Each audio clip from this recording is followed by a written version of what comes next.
Ancient empires conquered the world, but their true genius was not on the battlefield. It was in the dust, the rock, and the waves. The real story of power is a story of supply chains. Think of the grandest empire you know. Its gleaming cities and vast armies were just the visible tip.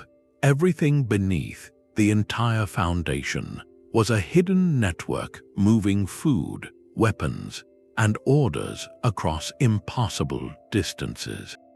This was the central nervous system of ancient control. We often picture conquests as dramatic charges and heroic stands.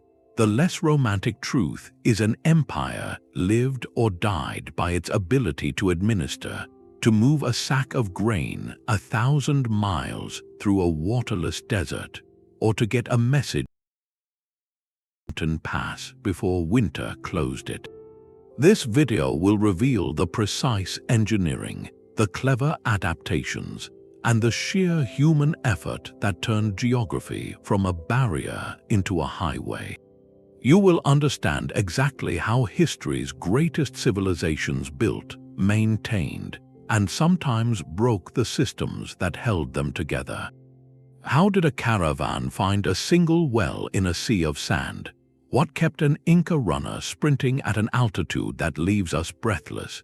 We will journey through the three great arenas of this ancient struggle: the scorching deserts, the treacherous mountains, and the unpredictable seas. Each demanded its own unique kind of genius. By the end, you will see maps not as static drawings, but as living diagrams of pressure, flow, and ingenious human solutions. So what does it truly take to hold a world together? That nervous system had one absolute law, a rule more powerful than any emperor's decree. An empire could not command what it could not feed. Its wealth was meaningless if it could not move. This was the imperative of logistics, the silent, relentless engine of history. Forget for a moment the gold and the glory. The true foundation was a four-part cycle of survival. First, procurement, gathering the resources, whether through taxation of farmlands, tribute from conquered peoples, or direct mining and production. Second, storage, granaries, warehouses, and arsenals placed at strategic points, acting as reservoirs to smooth out the erratic flow of goods across seasons and distances. Third, transport, the caravans, the ships, the porters, the actual movement of material from point A to point B across every kind of terrain. And finally, distribution. Getting those resources to the exact place they were needed at the exact moment, whether to a distant fort, a growing city, or a marching legion. Break any single link in that chain, and the entire system trembled. A missed grain shipment could trigger a mutiny. A blocked mountain pass could starve a province into rebellion. The Romans framed it with brutal clarity. An army marches on its stomach. This was not a suggestion. It was the fundamental equation of power. A soldier without food is not a soldier. A city without grain is not a city. It is a crisis waiting to happen. Therefore, from their very first conquests, empires did not just build palaces. They built roads to move grain. They did not just dig mines. They built harbors to ship ore.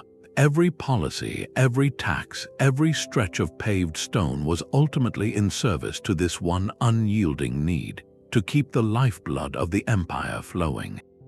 The story of their infrastructure, then, is the story of their solution to this eternal problem.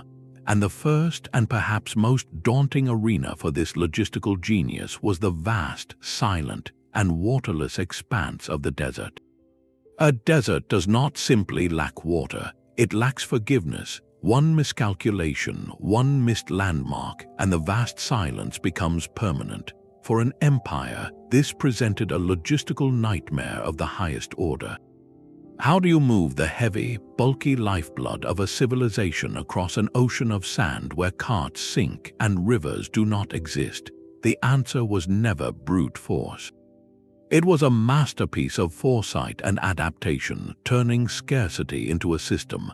The primary challenge was simple to state, yet terrifying to solve. You needed to transport thousands of tons of grain, olive oil, or military equipment across distances that could take weeks through a landscape that offered nothing. Wheeled transport, so effective on Roman roads, was often useless here. Sand swallowed wheels. The solution was not to fight the desert, but to understand it. Empires became students of the barren earth.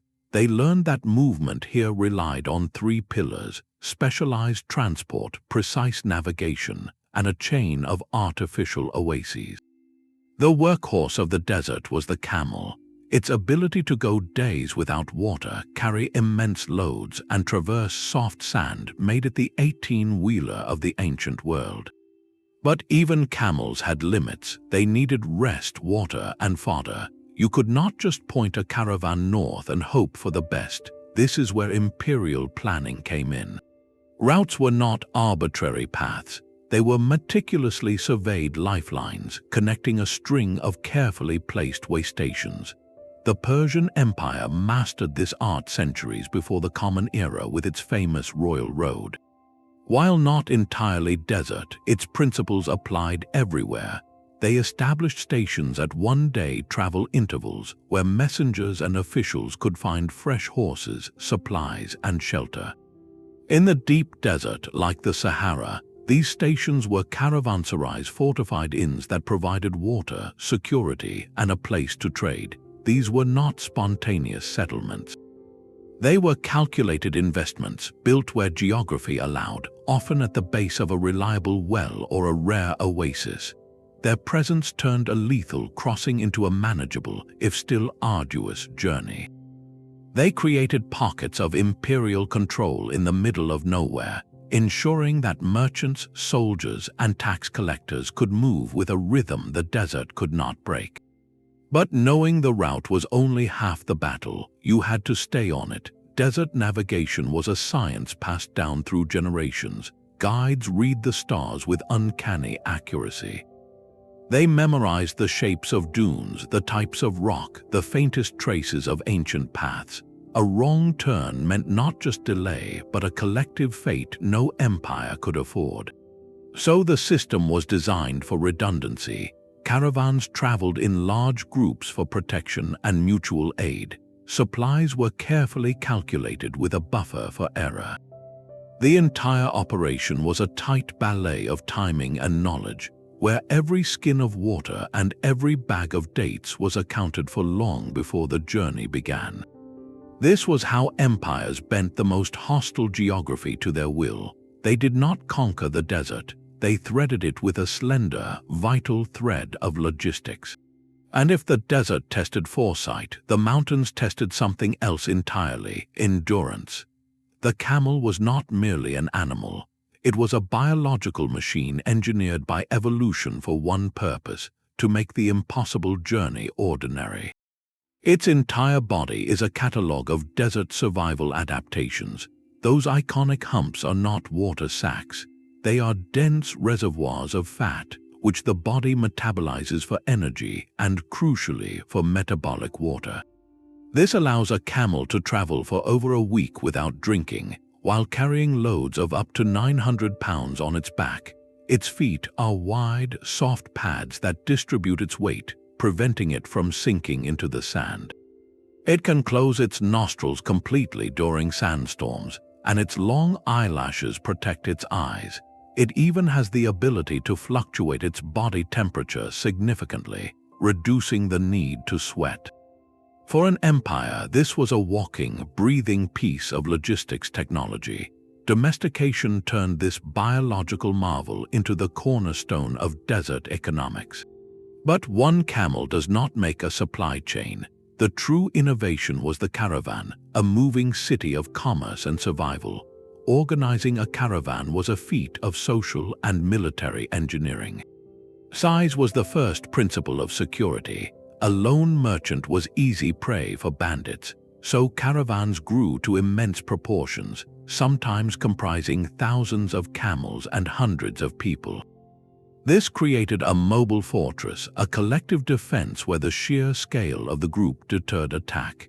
At the heart of this moving entity was the guide, or kafila bashi.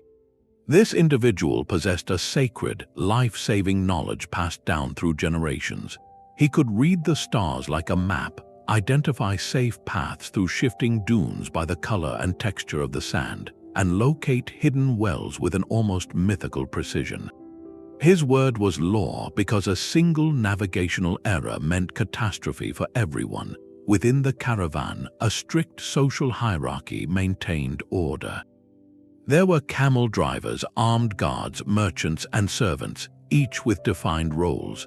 The entire procession moved to a disciplined rhythm, starting before dawn to capitalize on the cool hours, resting during the peak heat, and traveling again into the evening.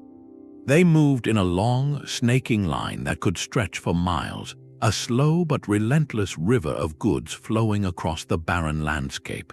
We can see this system perfected by the Nabateans, the desert traders who built the rose-red city of Petra. They controlled the lucrative incense routes from southern Arabia to the Mediterranean. Their power was not in vast armies, but in their mastery of the desert's hidden geography. They established a network of way stations and small forts along precise routes, securing water sources and providing shelter. Petra itself was not just a beautiful city. It was a colossal warehouse and customs house, carved into a canyon where all the major trade routes converged. Every spice, every bolt of silk, every ounce of frankincense moving north had to pass through their hands, and they taxed it all. Their entire civilization was a monument to logistical control. Further west, the Trans-Saharan trade offers another stunning example. Here, the commodity was in balance. In the forests of West Africa, gold was abundant, but salt, essential for preserving food and health, was scarce. In the Sahara's dry heart, salt was mined from ancient lake beds, but gold was a legend. The camel made the exchange possible. Enormous caravans, sometimes with 2,000 camels, would make the 2-month journey across the desert. They carried slabs of salt south to trade for gold, ivory, and slaves. The journey was so perilous and valuable that it was said, pound for pound, salt could be traded for gold in Timbuktu. These caravans were the arteries of empires like Ghana and Mali, funneling unimaginable wealth across a geographic barrier that should have made them poor and isolated. The desert, therefore, was not an empty space between markets. It was the market itself, a harsh but navigable highway where the camel was the vehicle, the caravan was the convoy, and human knowledge was the fuel. But what happens when the highway is not made of sand, but of sheer, vertical rock? When the challenge is not thirst, but the very air you breathe? An oasis is not a gift from nature. It is a target. In the empty vastness of a desert, a single source of water is a point of immense strategic gravity, a natural chokehold on all movement. For an empire, controlling these scattered, life-giving islands was not a choice. It was the absolute prerequisite for turning a chaotic, dangerous expanse into a governed corridor. They understood that you could not command the desert itself, but you could command the places where life was possible. So they did not just find oases. They engineered them, they fortified them, they turned them into permanent outposts of imperial power. The first step was always securing the water source itself. A natural spring or well was vulnerable, easily poisoned or dominated by local tribes. Imperial engineers would arrive to improve what nature provided. They might deepen the well, line it with stone to prevent collapse, or construct elaborate underground channels called qanats to tap into distant groundwater and bring it safely to the surface. This transformed a seasonal trickle into a reliable, year-round supply. Once the water was secured, the oasis became a construction site. Walls went up, not just for defense against raiders, but as a statement of control. Within those walls, a miniature city would take shape. There were barracks for soldiers, administrative buildings for tax collectors, warehouses for storing grain and trade goods, and stables or pens for the camels and other animals. The oasis was no longer a mere stop. It was a depot, a customs house, and a military garrison all in one. This imperial makeover served one overarching purpose: to make the unpredictable predictable. A merchant planning a journey across the Sahara or the Arabian desert could now consult a map and know with reasonable certainty that at a specific distance, say every 25 miles, he would find a fortified way station where he could water his animals, purchase fodder, repair a broken saddle, and sleep in relative safety. The Romans called these stations mansions, meaning resting places. The Persians, centuries earlier, established their stathmoi along the Royal Road. The concept was universal because the problem was universal. These were not inns that sprang up naturally. They were placed at calculated, one-day travel intervals by imperial surveyors. Their presence dictated the route. The road did not create the way station. The way station created the road. By building this chain of artificial nodes, an empire effectively drew a line across the wilderness and said, "Move here." It funneled all traffic and all wealth into a single, observable, taxable stream. The services provided were meticulously planned. A major station would have a blacksmith, a veterinarian for the animals, and a well-guarded treasury or warehouse where merchants could deposit goods or secure loans. It created a rhythm of travel that maximized efficiency and security. A caravan could move from fortress to fortress, never needing to venture into the uncontrolled wilds for longer than a single, manageable stage. This system did more than enable trade. It enabled control. From these way stations, imperial messengers could ride fresh mounts in a relay, carrying orders from the capital to the farthest frontier faster than any single traveler. Tax officials could assess and collect duties on goods moving through the empire. Soldiers stationed at these posts could patrol the immediate area, discouraging banditry and monitoring for signs of unrest. The desert, once a refuge for the independent and the rebellious, was now stitched with pockets of imperial authority. The barren spaces between stations remained dangerous, but the path itself belonged to the state. This logistical skeleton allowed empires to project power over distances that should have been ungovernable. It turned geography from a sovereign enemy into a managed landscape. And if the desert demanded the creation of islands in a sand sea, the mountains presented a far more vertical puzzle, one where the path itself had to be carved from the rock and the messengers had to run on air itself. But the most famous desert supply chain of all was not controlled by any single empire.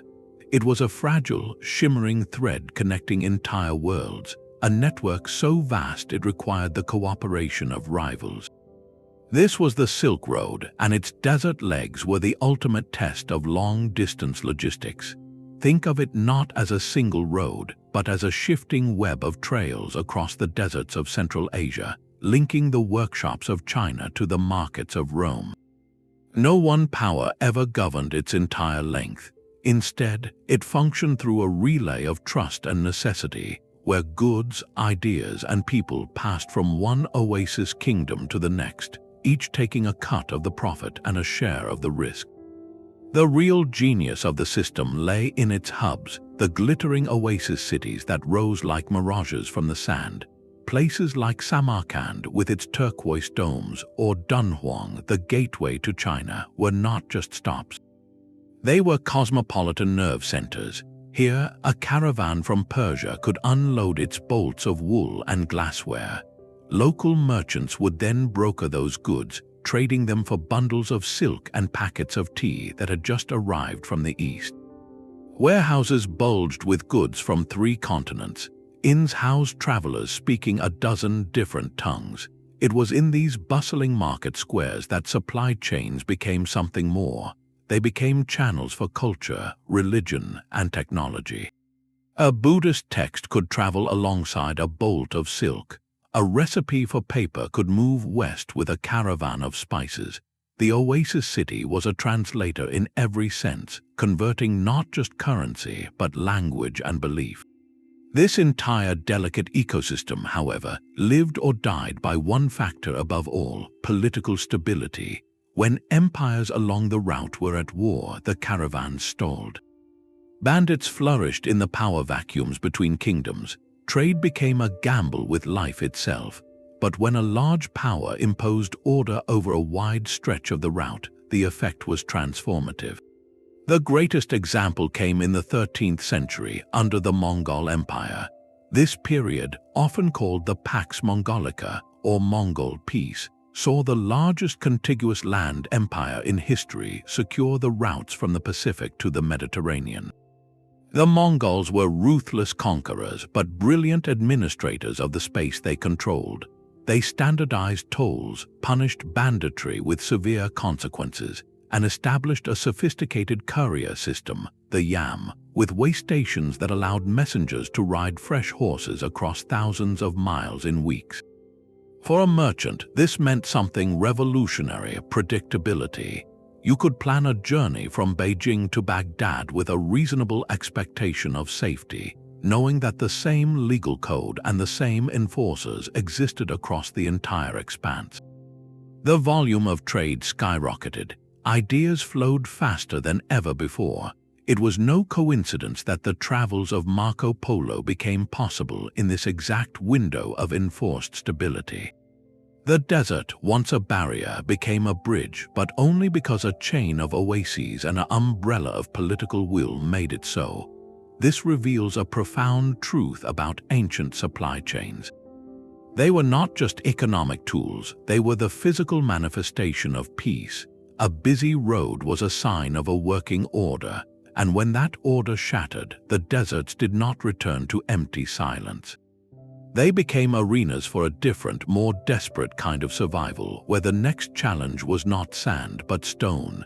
Mountains do not simply stand in your way. They loom over you, changing the very rules of existence. Where the desert challenged an empire's foresight, the mountains challenged its endurance, its balance, and its ability to think vertically. The logistical calculus here was brutally different. A desert caravan could wander off course and perhaps correct itself. A misstep on a mountain path meant a sheer drop. The challenges stacked up like the peaks themselves. First, gravity itself became the enemy. Moving a heavy load of grain or stone up a steep, winding trail required exponentially more energy and time than moving it across flat sand. Second, the paths were constricted. Instead of a wide open expanse, you had narrow passes, sometimes only wide enough for a single person. These were natural choke points, perfect for ambush and incredibly difficult to defend. And third, the mountains imposed a ruthless calendar. Winter was not an inconvenience, it was a total blockade. Snow would seal the high passes for months, cutting off entire provinces from the imperial heartland. An empire that could not solve these problems was an empire trapped in the valleys. The response to this vertical world could not be the camel or the ship. It demanded a radical shift in thinking. Where desert logistics relied on strings of fortified oases, mountain logistics relied on networks of interconnected stores and a revolutionary mode of transport, the human runner. This was a system built on redundancy and local, intimate knowledge. The premier example, the civilization that turned this hostile geography into the very fabric of its power, was the Inca Empire. Stretching down the spine of the Andes for over 2,000 miles, their realm was a world of soaring peaks, deep ravines, and isolated valleys. Conventional empires would have seen this as a collection of inaccessible fortresses. The Incas saw it as a single, interconnected machine. Their mastery began with the most audacious infrastructure project of the ancient Americas, the Qhapaq Ñan, or the Royal Road. This was not a single path, but a vast web of two main north-south highways, one along the coast and one through the highlands, connected by countless east-west tributaries. In total, it spanned over 25,000 miles, but these were not roads as the Romans built them. They were engineered for the terrain. In steep ascents, they became stone staircases. Across raging rivers, they built suspension bridges woven from mountain grasses, strong enough to support a column of soldiers. Along cliff faces, they carved narrow ledges. The road conformed to the mountain, but it did so with unwavering purpose, linking every corner of the empire to the capital, Cusco, high in the clouds. The true genius, however, lay not just in the road but in what was placed along it. At regular intervals, the Incas built thousands of way stations called tambos. These were not grand caravanserais but strategically located storehouses and shelters. Some were simple huts, others were large complexes. Their placement was meticulously planned so that a traveler, whether an imperial official or a military unit, was never more than a day's walk from food, shelter, and supplies. The tambos were stocked from a system of state warehouses that held surplus from the empire's collective farms. This meant an army could march across the most rugged terrain without having to carry all its provisions or forage from local populations. The supplies came to them prepositioned by the state's meticulous planning. But how did the empire know what to send or when? How did it govern such fractured geography in real time? The answer ran along those stone paths at a speed that defied belief. To govern an empire of vertical extremes, the Incas needed a nervous system faster than any horse or camel. They built one out of human endurance. This was the chasqui system, a relay of elite runners who turned the mountainous landscape into a superhighway for information. Young, specially trained men were stationed in pairs at small huts called chasquiwasi, spaced at intervals of about 1.5 to 2.5 miles along the Royal Road. Their task was breathtaking in its simplicity and its demand. A runner would receive a verbal message or a set of knotted cords called a quipu, which recorded numerical data. He would then sprint at full speed, uphill and down to the next station where a fresh runner, already waiting and alert, would take the message and continue the relay. This meant the message never stopped moving, day or night. A chasqui did not jog, he ran, and he ran over terrain that would leave most of us gasping for air at those altitudes. Estimates suggest this system could move information over 150 miles in a single day, a speed unmatched until the invention of the telegraph. A message from the far northern frontier could reach the capital, Cusco, in under a week. This was not just mail delivery, it was real-time governance. The Sapa Inca in his palace could receive reports on harvests, troop movements, or provincial unrest with stunning rapidity, allowing him to send orders back just as fast. The quipu itself was a marvel of this system, a portable, non-written record of statistics that the chasqui could carry and a specialist at court could interpret. The road moved the empire's body, its soldiers and its grain, but the chasqui system was its voice and its ears. Yet none of this, not the runners, not the messages, would have been possible without the physical masterpiece that made it all feasible, the road itself. The Qhapaq Ñan was the Andean backbone, a feat of engineering that makes you reconsider what is possible without iron, the wheel, or draft animals. Its scale is almost incomprehensible, a network spanning over 40,000 kilometers or 25,000 miles from modern-day Colombia down through Ecuador, Peru, Bolivia, and into Chile and Argentina. This was not a dirt trail, it was a built environment. In the highlands, engineers paved long sections with fitted stone, creating a durable surface that could withstand torrential rains and freezing temperatures. On steep slopes, they constructed stone stairways, sometimes thousands of steps in a single ascent, making the vertical world navigable. Their understanding of hydrology was profound. They integrated drainage canals and small bridges to prevent erosion from melting snow and rain, ensuring the road remained open. The road served two inseparable imperial purposes: rapid military movement and the redistribution of wealth. An Inca army traveling light and using the prepositioned supplies in the tambos could deploy with shocking speed across the empire to quell a rebellion. But perhaps more importantly, the road enabled the economic system that fueled everything. Through the mitre, a form of labor tax, every household contributed work to the state, building these roads, maintaining the storehouses, or farming state land. The surplus from these state farms was then stored in warehouses and redistributed across the empire via the road network. Wool from highland alpacas could be sent to coastal communities. Corn and potatoes from fertile valleys could be sent to miners in the mountains. Fishmeal from the coast could be sent inland. This was a managed economy on a continental scale, and it all flowed along the stone arteries of the Qhapaq Ñan. The Incas did not just build a road through the mountains. They built a mountain into a road, weaving their empire together with stone and sweat. But for all its grandeur, this system had a fatal vulnerability. It was a centralized web with every thread leading back to Cusco. Sever the center and the entire network went silent.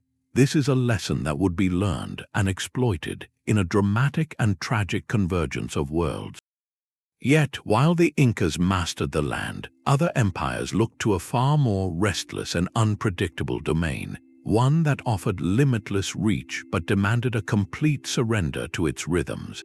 The vertical world of the Andes was not the only mountain range to be bent to an empire's will. Far across the globe, where Europe's great peninsula met the sky, another civilization faced a similar stone wall and carved a different kind of order.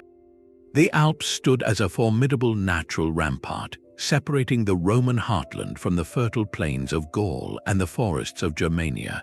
For Rome, these were not just mountains to be crossed. They were a barrier to be permanently dismantled. Their approach was not one of delicate adaptation, but of overwhelming, permanent engineering. Where the Incas built with the mountain, the Romans often built through it. Their solution was the Via Munita, the fortified road, and it turned treacherous passes into governed corridors. The goal was not merely to enable travel, but to enable control, to move legions at marching speed, and to integrate conquered territories into a single, taxable, administrative whole. The process began with ruthless surveying. Military engineers would identify the lowest and most stable passes, then commit to a path of astonishing directness. They carved roadbeds into cliff faces, built massive retaining walls to prevent landslides, and constructed bridges over roaring glacial rivers, but their most audacious statements were the tunnels. One of the earliest known is the Petra Pertusa, a tunnel carved through solid rock on the Via Flaminia north of Rome. It was not long, but it was symbolic, a declaration that no piece of geography, no matter how stubborn, would be allowed to halt the progress of Rome. These roads were arteries of stone, designed for the heavy, wheeled traffic of supply carts and marching centuries. Yet, building the road was only the first step. The true genius lay in how they managed the flow it created. At the narrowest, most defensible points in a pass, the Romans constructed fortified gates.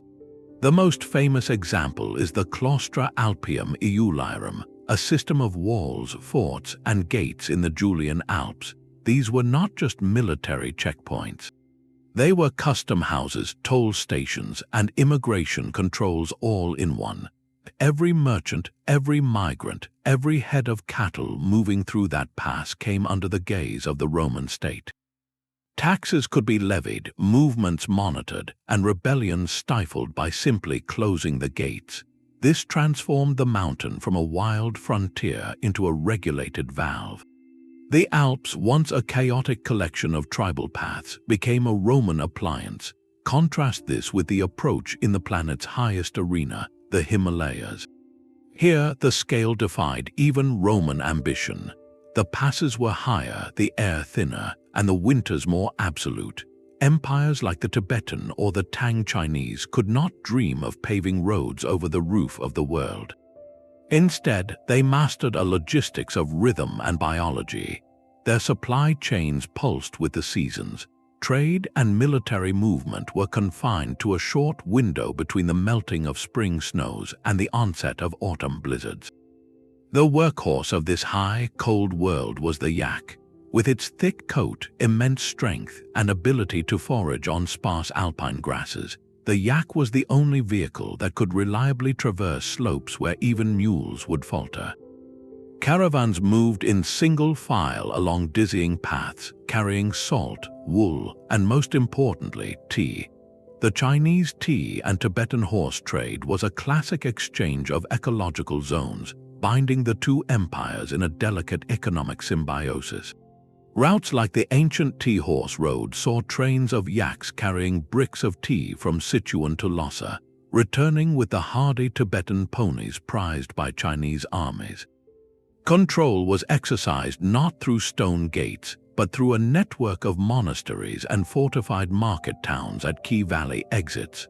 The strategy was one of pinch points rather than paved lines. It was a softer, more seasonal form of mastery, acknowledging a power greater than any empire, the mountain weather itself. Whether through Roman stone or Himalayan timing, the lesson was the same. Mountain supply chains were about reducing chaos. They turned unpredictable, vertical wilderness into a scheduled, manageable flow. But for an empire with truly global dreams, neither sand nor stone was the ultimate frontier. That title belonged to the restless, open, and infinitely more dangerous sea. The sea is the ultimate paradox of ancient logistics. It is a trackless desert of water, a barrier of storms and monsters that can swallow an empire's wealth in an instant. Yet, for those who learned its language, it became the smoothest, fastest, and most capacious highway ever conceived. Where a land caravan might move a few tons of goods a dozen miles a day, a single merchant ship could carry hundreds of tons across 1,000 miles of open ocean.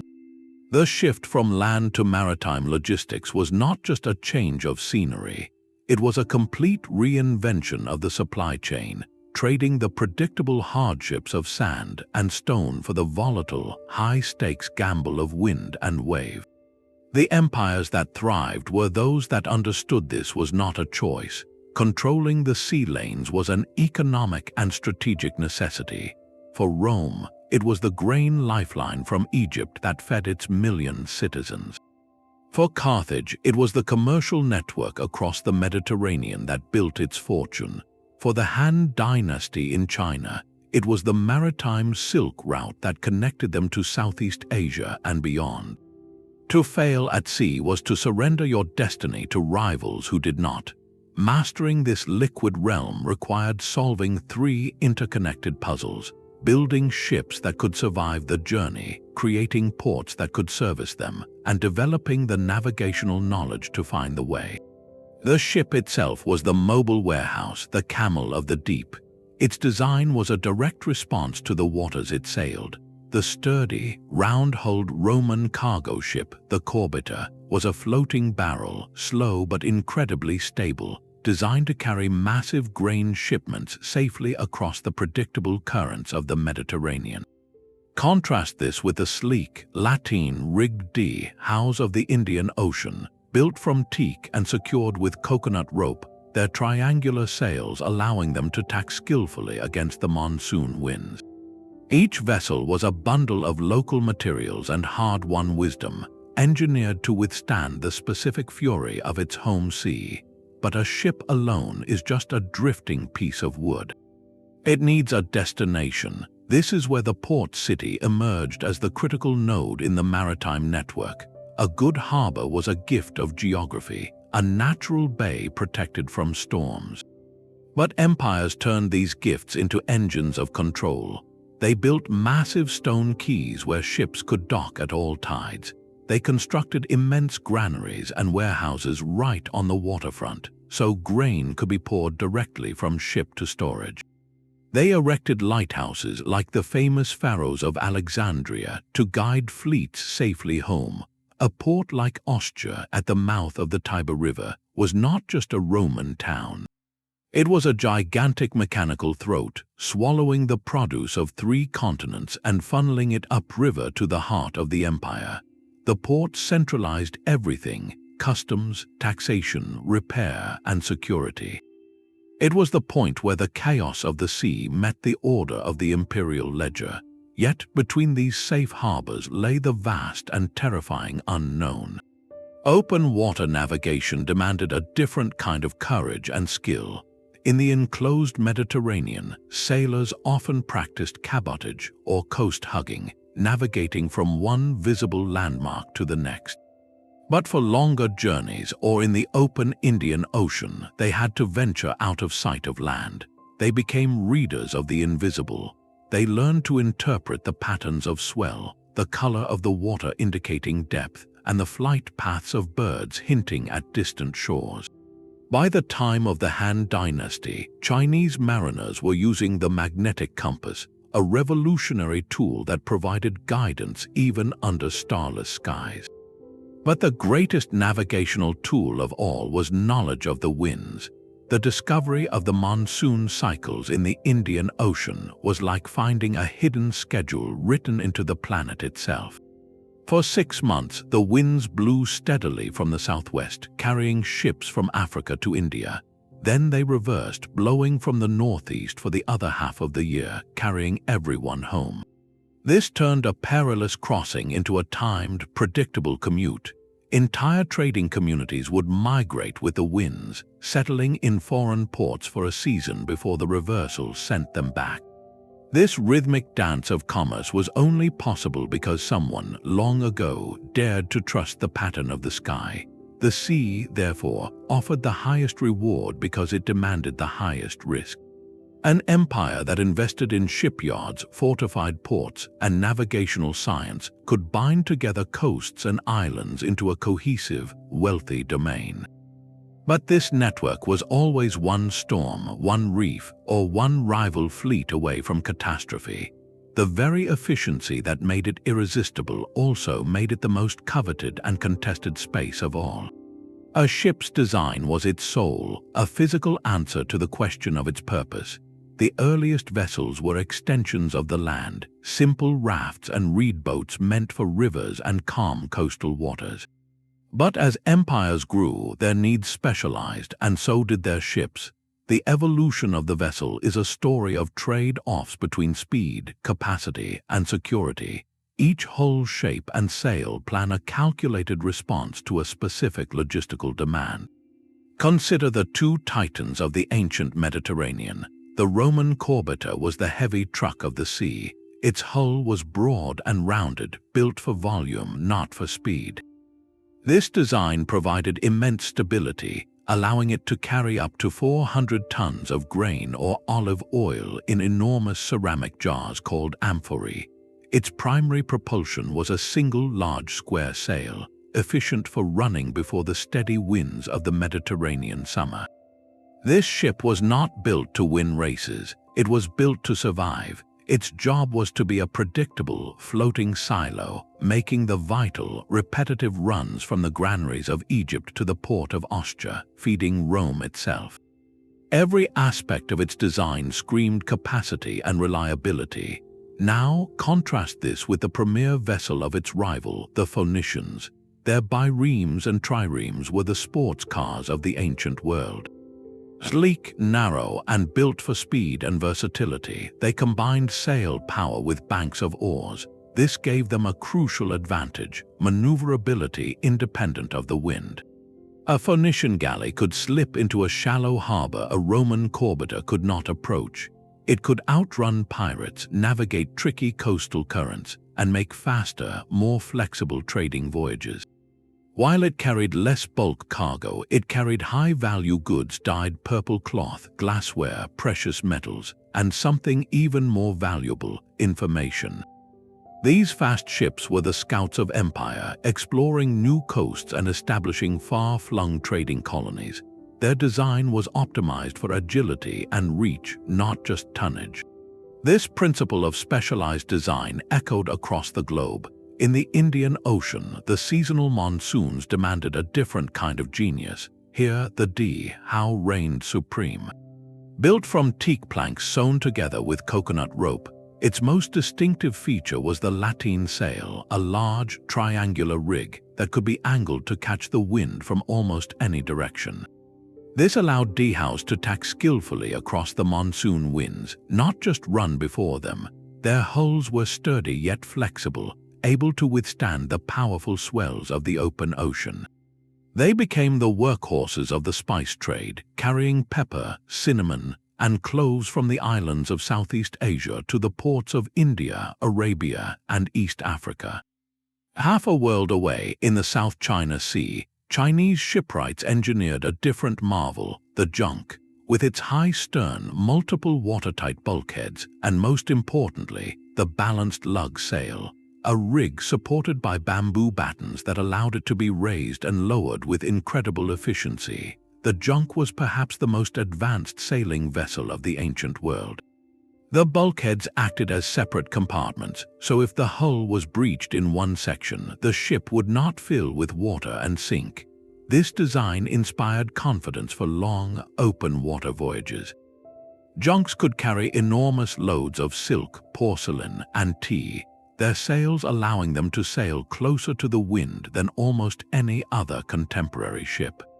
Each of these vessels, from the ponderous corbetter to the graceful junk, was a tool shaped by its environment and its task. The sea dictated the rules, and human ingenuity wrote the response in wood, rope, and sail.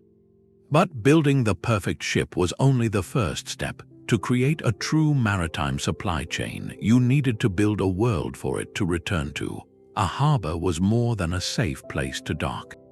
It was a machine for turning the chaos of the sea into the order of an empire. The natural coastline is a ragged, unpredictable thing, with shifting sandbars, exposed anchorages, and treacherous currents.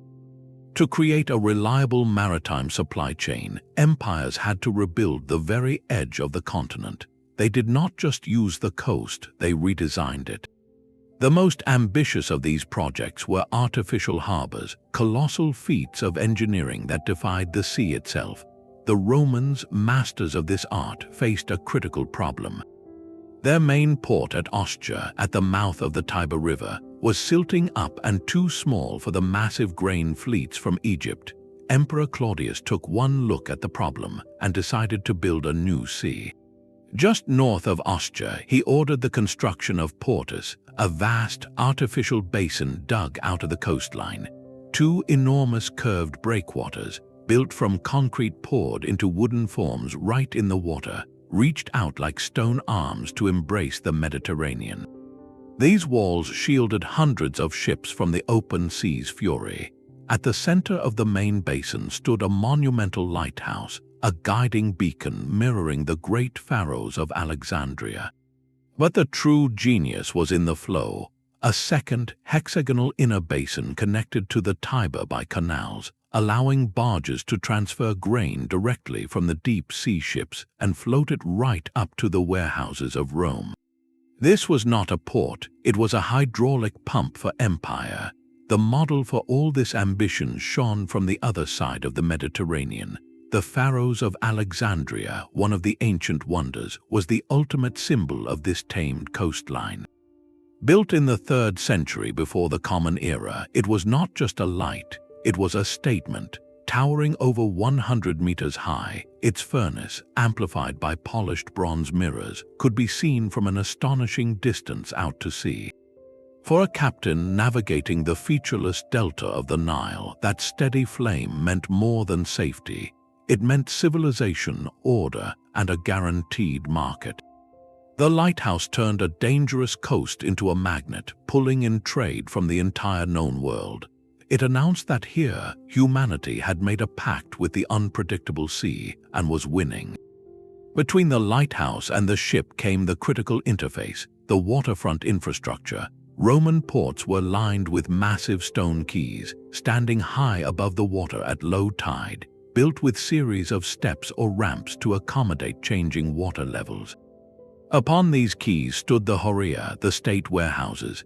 These were not simple sheds. They were fortress-like structures with thick walls, raised floors to guard against damp, and complex layouts for different goods. One warehouse might hold grain from Egypt, another olive oil from Spain, another marble from Greece. Their location right on the dock meant cargo could be moved from ship to storage in a single, fluid motion. This speed was everything. A ship stuck in port was a ship not making money. To accelerate the process, empires employed technology like wooden cranes, powered by men walking inside giant treadmill wheels. These machines could hoist heavy amphorae or stone blocks directly from a ship's hold, slashing unloading time from days to hours. Every element of this engineered coastline served a dual purpose: wealth and power.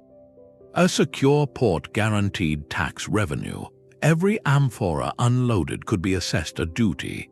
The warehouses protected the state's grain reserve, which doubled as a tool for political stability, bread for the populace in lean times. Militarily, a fortified harbor like Portus was an unsinkable aircraft carrier. It was a secure base where the Roman navy could be repaired and supplied, allowing it to project force across the Mediterranean to protect those very grain routes. The harbor extended the empire's economic reach by making trade predictable, and it extended its military reach by providing a permanent, fortified foothold. By taming the coastline with stone and logic, empires turned the restless sea from a barrier into the most powerful supply line of all. But to activate that line, to set those laden ships on their course, required understanding a force even more vast than the ocean, the sky itself.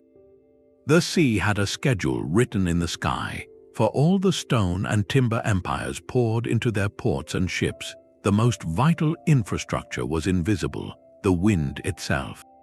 Ancient mariners learned they could not command the ocean, but they could listen to its rhythms, turning volatile weather into a predictable timetable.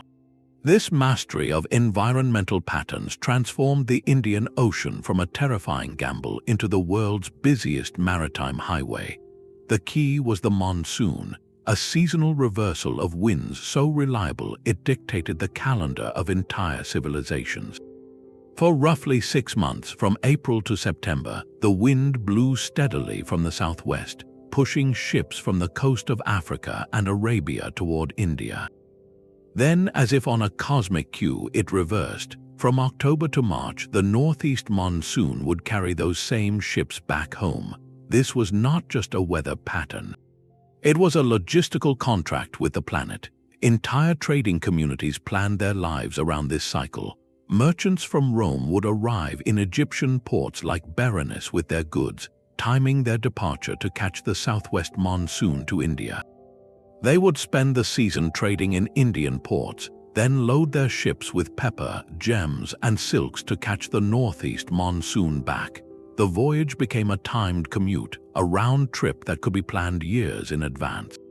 This knowledge turned the Indian Ocean into a synchronized marketplace. You did not set sail when your cargo was ready. You set sail when the wind was ready. This system created a unique, cosmopolitan world of seasonal residents. Arab and Persian merchants would live in Indian port cities for half the year, waiting for the wind shift to carry them home. This prolonged contact forged deep cultural and commercial ties, spreading religions, languages, and technologies along with the spices. The predictability of the monsoon enabled something remarkable: trust over vast distances. A merchant in Alexandria could finance a voyage to a port he had never seen, confident in the ship's ability to get there and back within a known window. This environmental certainty was the bedrock of long-distance maritime trade, but knowing when to sail was useless if you did not know where you were going.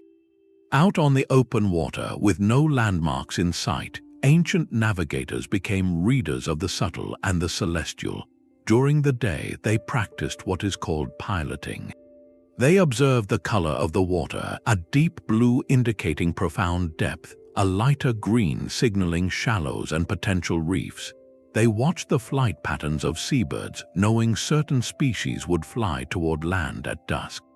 They studied the patterns of swell, the long, rolling waves generated by distant weather, which could indicate the direction of a hidden coast. But the true guides came out at night.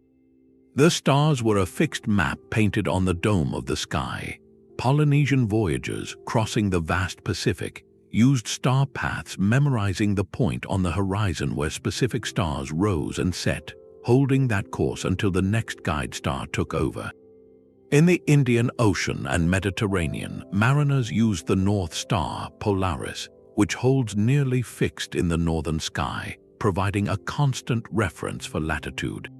To measure their progress, they used simple, brilliant tools.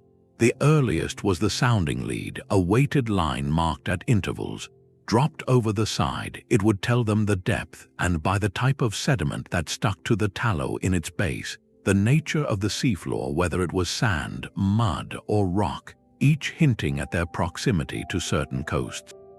Later, around the 4th century before the Common Era, Chinese mariners unveiled a revolutionary instrument, the south-pointing chariot, a mechanical compass that used a differential gear to always indicate south.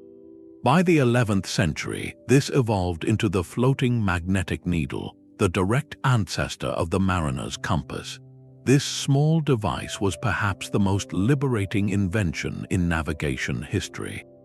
It provided direction regardless of weather, whether under a blazing sun or a starless, overcast sky.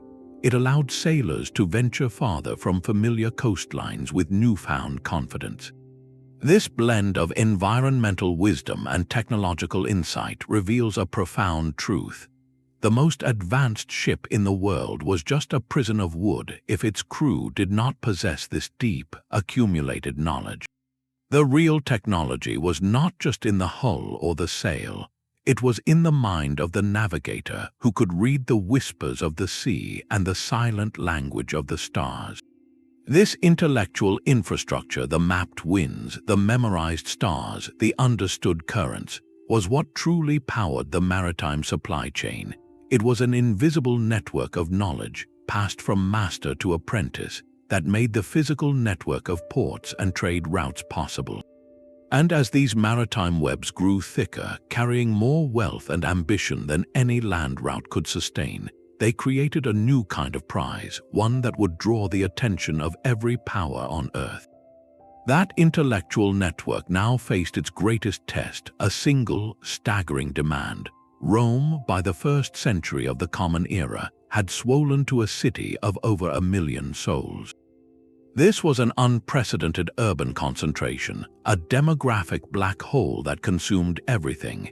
Its most basic, non-negotiable need was food, specifically grain, the staple of the Roman diet. To fail to feed this population was not an economic setback. It was an existential threat that could unravel the empire in days through riots and political collapse. The solution was not left to chance or the free market. It was a state-managed, continent-spanning machine of such precision and scale that it stands as the apex of ancient integrated logistics. This was the Annona, the Roman grain supply, a system that turned the entire Mediterranean into a Roman breadbasket. The Annona began not in Rome, but in the fertile, sun-drenched fields of Egypt and North Africa. After the defeat of Cleopatra and Mark Antony, Egypt became the personal property of the Roman emperor, its vast grain harvests now directly fueling the capital. This was a calculated, imperial strategy. By sourcing grain from provinces an entire sea away, Rome insulated its food supply from local Italian famines or political unrest. The system started with meticulous administration on the ground. Imperial officials, backed by the Roman legions, oversaw a complex process of taxation and procurement. A significant portion of Egypt's phenomenal harvest was not bought but taken as tax in kind, measured out in precise units and funneled into a network of state granaries that dotted the Nile. From there, the grain began its long journey north. The next stage was a marvel of maritime coordination. Every spring, as the Mediterranean sailing season opened, a fleet of massive merchant ships, the sturdy Corbiter, would converge on the port of Alexandria. These were not privately owned vessels on a speculative run. Many were part of a state-subsidized fleet, their owners and captains contracted by the empire with special privileges and tax breaks, provided they prioritized the grain shipment. The scale was breathtaking. Historians estimate that to feed Rome, this fleet needed to deliver over 250,000 tons of grain annually. That meant hundreds of ships, each carrying hundreds of tons, making multiple voyages across the sea. The loading process in Alexandria was a controlled frenzy. Grain was poured from granaries into sacks, which were then carried by long lines of workers into the ship's holds, a river of golden wheat flowing from land to sea. The voyage itself was a calculated risk. The ships followed established sea lanes, aiming for the great artificial harbor of Portus, the seaport of Rome built by Emperor Claudius. They traveled in convoys when possible, seeking safety in numbers from the ever-present threat of pirates and storms. The entire Mediterranean had effectively become a Roman canal, its sole purpose to deliver calories to the capital. Upon safe arrival at Portus, the grain was unloaded by teams of dockworkers using cranes and transferred directly into the monumental waterfront warehouses, the Horrea. These were not simple storage sheds. They were multi-storied, fireproofed, and carefully ventilated to prevent spoilage and pest infestation.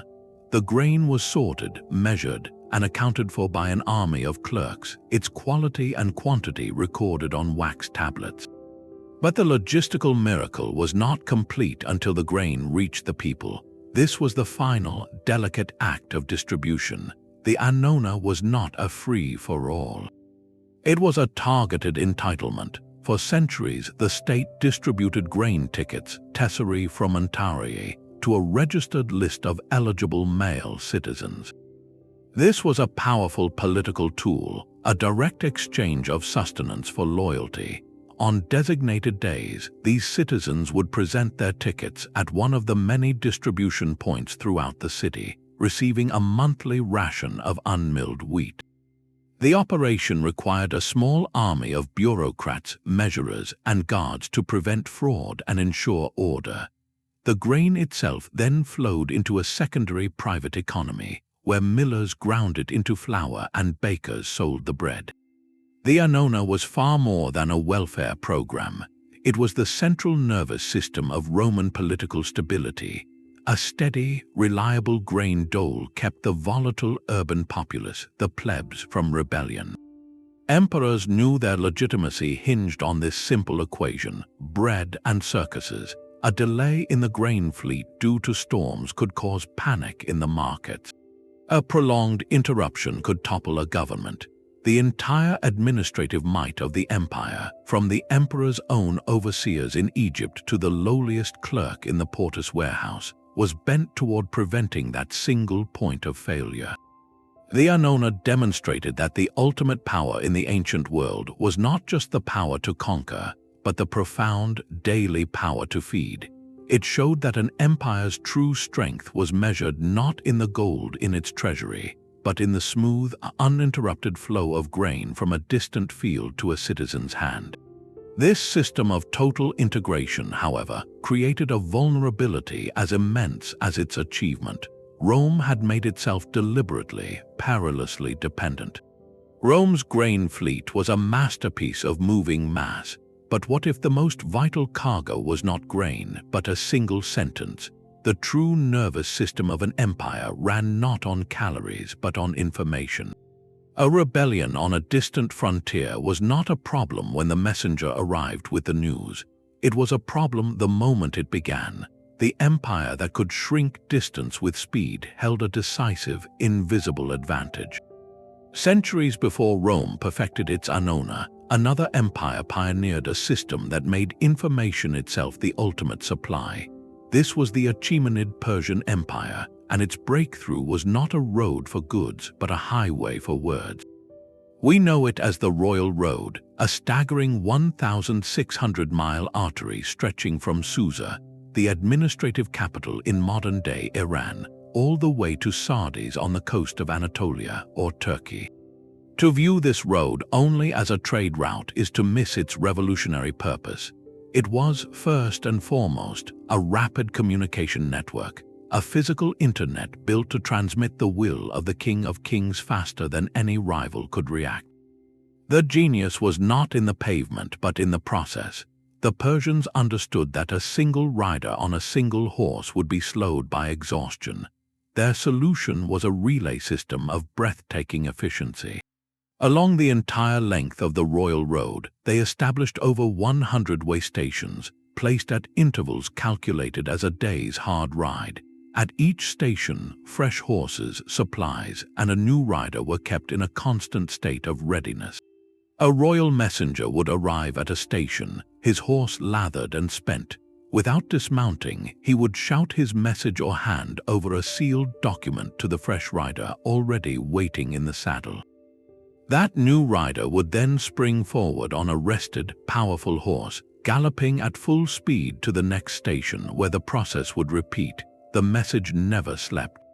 The horse never tired. This system turned geography into a schedule. A message could travel the entire immense distance from Susa to Sardis in just 7 days. To appreciate this speed, consider the alternative. A typical caravan covering 20 miles a day would take 3 months for the same journey. The Persian courier moved over 12 times faster.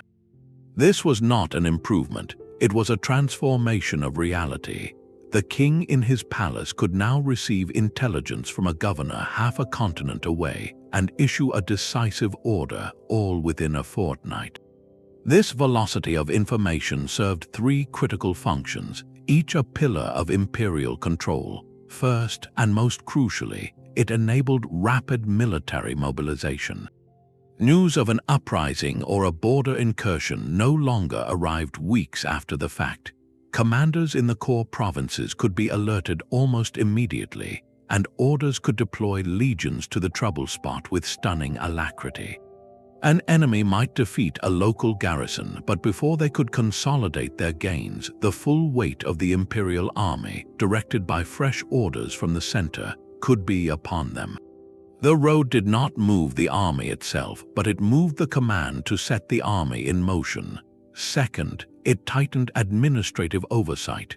The Persian Empire was a mosaic of different peoples and satrapies or provinces. Maintaining loyalty and efficient tax collection across such diversity was a constant challenge. With the royal roads relay, royal inspectors and auditors could send reports back to Susa quickly, and the king's decrees could be delivered to provincial governors without the long delays that bred autonomy or corruption. A governor knew his decisions could be reviewed and countermanded from the capital in a matter of days, not months. This kept the vast machinery of state synchronized to a single rhythm. Finally, it supercharged intelligence gathering. The Persians maintained a corps of royal agents known as the king's eyes and ears. These officials traveled the road, observing and listening, sending back encrypted reports on everything from economic conditions to whispers of dissent. This created an early warning system that spanned the empire. Potential crises could be identified and neutralized before they ever erupted into open conflict. The Royal Road proved a fundamental principle of ancient power. The supply chain of materials, grain, timber, silver, was only half the equation. The timely movement of information was the other, equally critical half. It was the cognitive framework that made the physical framework meaningful. An empire could have all the grain in the world, but if it did not know where to send it or why, that wealth was useless. The Persians built a system where the king's word could outpace rumor, outmaneuver rebellion, and outthink every rival. They supplied their empire with certainty, and for a time that was the most powerful commodity of all. But a message in transit is a message at risk. Information, like grain, could not be left exposed. It needed a safe place to land, to be held, and to be ready for use. This brings us to the silent, stationary partner in every great logistical system, the warehouse. If roads and ships were the arteries, then granaries and silos were the empire's vital organs, the reservoirs that gave the entire system its resilience. Without secure, static storage, the most brilliant mobile supply chain in the world was just a fleeting moment. a shipment that arrived today and was gone tomorrow, leaving the state vulnerable to the next drought, the next siege, or the next missed harvest. Empires did not just move wealth, they banked it in the most literal sense by mastering the science of preservation. The principle was one of strategic buffering. An empire's income, whether in grain, olive oil, or silver, was not a steady, predictable stream. It came in violent seasonal surges. The harvest happened once a year. A mining region might produce a large shipment every few months, but an empire's expenses were constant. Soldiers needed to be fed every single day. Bureaucrats needed their salaries every month. A city's populace needed bread daily. The granary solved this fundamental mismatch between lumpy income and smooth outflow. By building vast storehouses, an empire could take the bounty of a good year and stretch it out to cover the lean years. This was not mere hoarding, it was macroeconomic stabilization, ancient style. The Roman Horreum was the archetype of this engineered security. These were not rustic barns. They were formidable architectural statements, often multi-storied buildings with massively thick, fireproof brick walls. Their design was a direct response to the twin enemies of stored grain, moisture and pests. To combat damp, the floors were raised on rows of small pillars or arches, creating an airspace beneath the wooden floorboards that allowed for continuous ventilation. Windows were placed high on the walls, small and strategically positioned to create cross breezes without letting in rain or direct sunlight, which could heat the grain and encourage spoilage. The entire structure was a climate control system built from stone and careful geometry. Inside, the grain was often stored not loose, but in durable sacks or, more commonly, in the giant ceramic jars known as amphorae for liquids like oil and wine. This containerization prevented a localized infestation from spreading through the entire stockpile. State-appointed custodians, the Horrea, meticulously managed the inventory, recording inputs and outputs, and overseeing regular inspections to check for mold or insect activity. The largest of these complexes, like the Horrea Galbi in Rome, could hold enough grain to feed the city's population for months. Their very existence was a psychological anchor, a public guarantee that the state could weather a crisis. Half a world away, Chinese dynasties developed a parallel system of astonishing sophistication, known as the Ever-Normal Granary. The philosophy behind it was in the name. Its purpose was to maintain a constant, normal price and supply of grain for the people, smoothing out the violent price swings between harvest plenty and pre-harvest scarcity. Local officials were mandated to purchase grain from farmers after a bumper harvest, when prices were low, and store it in state granaries. Then, in the spring or during a poor harvest, when prices would naturally spike, the government would release its reserves onto the market at a lower, stabilized price. This served a dual purpose. It protected farmers from ruinous low prices after a good year, and it protected consumers from famine-inducing high prices during a bad one. It was a state-run buffer against the volatility of nature, and it required an immense, empire-wide network of storage facilities and honest administrators to function. The military application of this storage network was its most direct expression of power. Before a campaign, Roman legions would not simply set off with all their food. Commanders would first ensure that forward supply bases or munitions were established along the planned route. These bases were essentially fortified granaries, pre-stocked with grain, salted meat, weapons, and equipment. A legion on the march could thus travel lighter and faster, knowing it was moving toward a known cache of supplies rather than carrying everything on its back or hoping to forage in possibly barren lands. This system allowed Roman armies to operate deeper inside enemy territory and for longer periods than their adversaries, who often relied on live-off, the land strategies that tied them to the seasonal productivity of the immediate area. The storage depot turned potential energy into kinetic military force. Ultimately, these silent storehouses represent the profound patience of imperial power. They embody the understanding that true strength is not just in the flash of conquest, but in the long, quiet capacity to endure. A road moves, a ship sails, a runner sprints, but a granary waits. It holds the future in reserve. It transforms the anxiety of scarcity into the confidence of surplus. By solving the static problem of storage, empires gained the stability to dare everything else. They built a foundation of tomorrow's bread, which allowed them to project their will across the deserts, over the mountains, and beyond the seas we have already explored. Yet for all this planning, these systems were not run by maps or warehouses alone. They were powered by people, by a vast, often invisible workforce following a precise and demanding rhythm. A warehouse full of grain is useless if you cannot count it. The most intricate road, the sturdiest ship, the fastest runner, all of these physical networks relied on an invisible framework of trust. When a merchant in Persia sold wool to a trader from India, how could they agree on the weight of the shipment? When a Roman tax collector assessed a farmer's olive oil in Gaul, how did he ensure the measure was the same as one used in Egypt? The answer was a silent revolution in administration, standardization. Empires learned that to govern space, they first had to govern numbers. They imposed universal systems of weights, measures, and most powerfully, currency.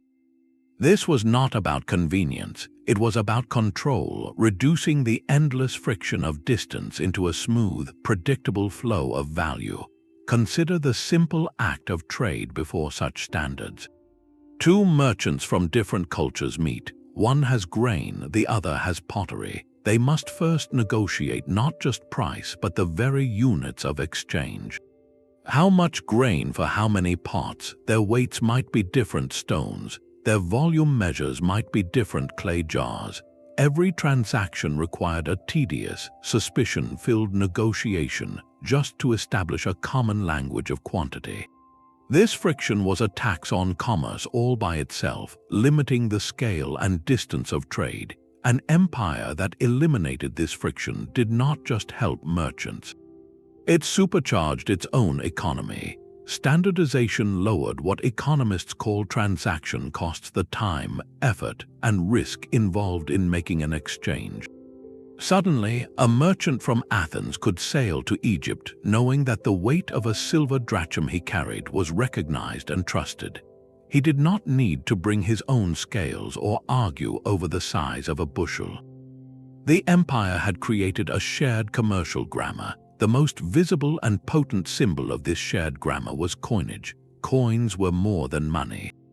They were tiny, durable pieces of propaganda and promise. Take the Athenian owl tetradrachm, stamped with the image of the goddess Athena on one side and her sacred owl on the other.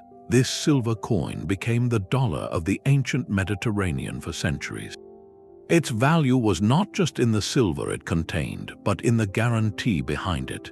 The owl's image meant the silver was of a certified purity and weight, backed by the authority and reputation of Athens.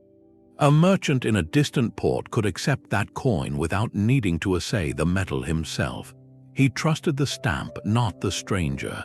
This built a bridge of trust across vast distances and between peoples who shared no common language. The Roman denarius functioned similarly, its spreading circulation mirroring the expansion of Roman power itself. In China, the Qin dynasty's unification included banning all earlier forms of money and introducing the standard ban liang coin, a round coin with a square hole in the center. This physical uniformity was a direct expression of political unity, hammering a fractured landscape of values into a single, imperial system. For the central government, this standardization was the key to unlocking wealth. Taxation is the lifeblood of any state, but collecting it across a diverse empire was a monumental challenge. Should a farmer in a rainy northern province pay the same tax in grain as a farmer in a dry southern one? Standard measures provided the answer. Imperial agents carried official bronze volume measures for grain or marked dipping rods for measuring the depth of oil in an amphora. A farmer knew exactly how much he owed because the bushel measure was the same everywhere. This allowed for a fairer, or at least a more predictable and enforceable, system. It also enabled the state to demand payment in coin. Instead of collecting physical goods that were difficult to transport and store, a province could be required to pay a silver equivalent. This forced local economies to monetize, further deepening the use of imperial currency and drawing wealth into the central treasury in a portable, stackable form. The efficiency gains were enormous. Auditing became possible, budgeting became meaningful. An emperor could look at a ledger and understand, in a common unit of value, the resources flowing in from every corner of his domain. This administrative layer turned the physical supply chain into a financial circuit. The grain moving from Egypt to Rome was not just food. It was a commodity that had been measured, assessed, and could be accounted for in denarii. The silver mined in Spain could be minted into coins, used to pay a legion on the Rhine, who would then spend it in a local market, where it would eventually be collected again as tax. Money became the fluid that lubricated the entire imperial machine, and standardization ensured that fluid flowed without clogging. It was a quiet, bureaucratic triumph, but its impact was louder than any battle. By creating a common language of value, empires did more than build trust between merchants. They built the very concept of an integrated economy, where distance was measured not just in miles, but in a universally accepted weight of silver. But this entire logistical machine, from the warehouse to the coin, was lifeless without its operators. The true engine of every ancient supply chain was human, a vast, diverse, and often anonymous workforce that moved, measured, and managed the empire's lifeblood. Behind every stone of the Royal Road and every sail on the Mediterranean stood a complex society of labor, organized with a precision that matched the engineering it served. The most visible arm of this force was conscripted labor, known by many names: the corvée, the mitre, the angaria. This was not slavery in the chattel sense, but a tax paid in time and muscle, owed by every subject to the state. For a certain number of days each year, a farmer would put down his plow and pick up a chisel or a shovel. He might be sent to repair a mountain pass, dig a canal, or labor on the foundations of a new granary. This system provided empires with a staggering, scalable workforce without the constant financial drain of a permanent salaried crew. It was how the Qin dynasty connected its frontier walls into the Great Wall of China, and how the Incas built their 25,000 miles of road. The labor was often harsh and dangerous, a hardship borne as a duty to the distant emperor.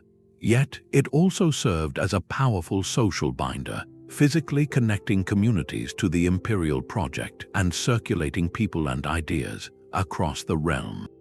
Alongside this rotating civilian labor stood the permanent professionals, the military engineers. Roman legions did not just fight, they built. Every soldier carried a shovel and a pickaxe as standard equipment. When a legion halted, its first task was to construct a fortified camp, a marvel of standardized field engineering. These men were the empire's mobile construction and survey corps, laying down roads, bridges, and aqueducts as they advanced. Their work was not temporary. The roads they paved became the permanent arteries of Roman administration. This military-civilian fusion ensured that infrastructure followed conquest almost immediately, turning newly claimed territory into integrated space with breathtaking speed. Then came the navigators of this built world, the professional merchants, caravan drivers, and sailors. These were the risk-takers, the entrepreneurs whose profits depended on the empire's stability. A ship captain on the Red Sea run, a Samachos navigating his camel train across the Syrian desert, a negotiator dealing in Gaulish wool. These individuals operated in the spaces between imperial nodes. They were motivated by personal gain, but their success was utterly dependent on the peace and predictability the empire provided. They formed guilds and social networks, passing navigational secrets and trade contacts down family lines. Their knowledge of local conditions, languages, and markets was an informal intelligence network the state often relied upon. To coordinate this sprawling human effort, empires developed sophisticated bureaucratic nervous systems. Rome's cursus publicus evolved from the Persian model into an even more elaborate imperial postal and transport service. It maintained way stations, stables, and warehouses along all major roads, with a strict hierarchy of officials to manage them. A traveling imperial inspector or a shipment of bullion could move across provinces with authorized paperwork that demanded support from each station master. This system kept the machinery of state communication and supply turning, but it was famously expensive to maintain, a constant drain on the imperial treasury that showed just how vital timely information was considered. In Han Dynasty China, the state took a more direct hand in controlling the flow of key commodities through monopolies. The most famous were on salt and iron. By controlling the production and distribution of these essentials, the government could guarantee quality, set prices, and capture the enormous profits that would otherwise go to private merchants. This required a massive administrative apparatus, thousands of clerks, auditors, and warehouse keepers to manage the production, transport, and sale. The debates recorded in the Discourses on Salt and Iron reveal how acutely the Han understood that controlling logistics was synonymous with controlling power and wealth. Motivation and compulsion were two sides of the same coin. For the conscripted laborer, motivation was the law, and the penalty for avoidance could be severe. For the merchant, motivation was profit protected by the empire's legal codes and roads. For the sailor, it was a share of the cargo.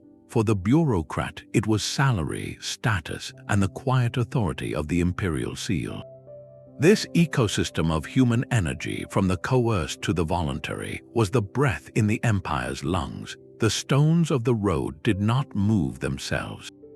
The grain did not sail itself. It was the collective action of millions organized under a single, overarching design that transformed the map from a picture into a living, breathing process. And when that design faltered, when the human engine sputtered, the entire magnificent structure faced its most revealing test. The silent partner in every empire's supply chain had four legs. While the camel was the undisputed sovereign of the sand, other animals were the specialized engines of different terrains, each one a living key that unlocked a specific kind of geography. The choice of beast was not a matter of preference. It was a logistical equation determining how fast you could move, how much you could carry, and ultimately, which paths across the earth were even possible to take. In the thin air of the high Andes, the wheel was useless and the horse struggled. Here, the llama and its larger cousin, the alpaca, were the only viable solution. Llamas, with their padded, two-toed feet, could navigate steep, rocky trails where a single misstep meant a fatal plunge. They carried modest loads, around 100 pounds, but they did so with an efficiency that was perfect for the Incan system. They required no grain, thriving on the sparse grasses of the high plains, and they provided wool, meat, and leather in return. A train of llamas moving in single file along a stone staircase was the slow, steady pulse of the mountain economy, carrying dried potatoes, quinoa, and coca leaves between ecological zones. For truly monumental tasks in other realms, empires turned to the ox, where the terrain flattened into plains or where solid Roman roads stretched to the horizon. The ox was the heavy truck of the ancient world. Yoked in pairs to massive wooden carts, oxen could pull staggering weights, several tons of stone, grain, or timber. Their power was immense, but it came at the cost of speed. An ox-drawn wagon might cover only 10 or 12 miles in a day. This was not a system for urgent messages or perishable luxuries. It was for the foundational, bulk movement of an empire's building blocks. The Roman cursus clabularis, the slow freight service, relied on these patient beasts to deliver the marble for temples and the amphorae of olive oil that stocked provincial warehouses. Their strength made the grand architecture of empires physically possible, one plodding, deliberate step at a time. When speed was the imperative, the horse was the only answer. From the Persian Royal Road to the Mongol Yam stations, the horse was the physical medium of information. A mounted courier on a relay of fresh horses could achieve speeds unmatchable by any other land animal. But horses were expensive, requiring grain and careful stabling, and they were poorly suited to carry heavy, bulky cargo over long distances.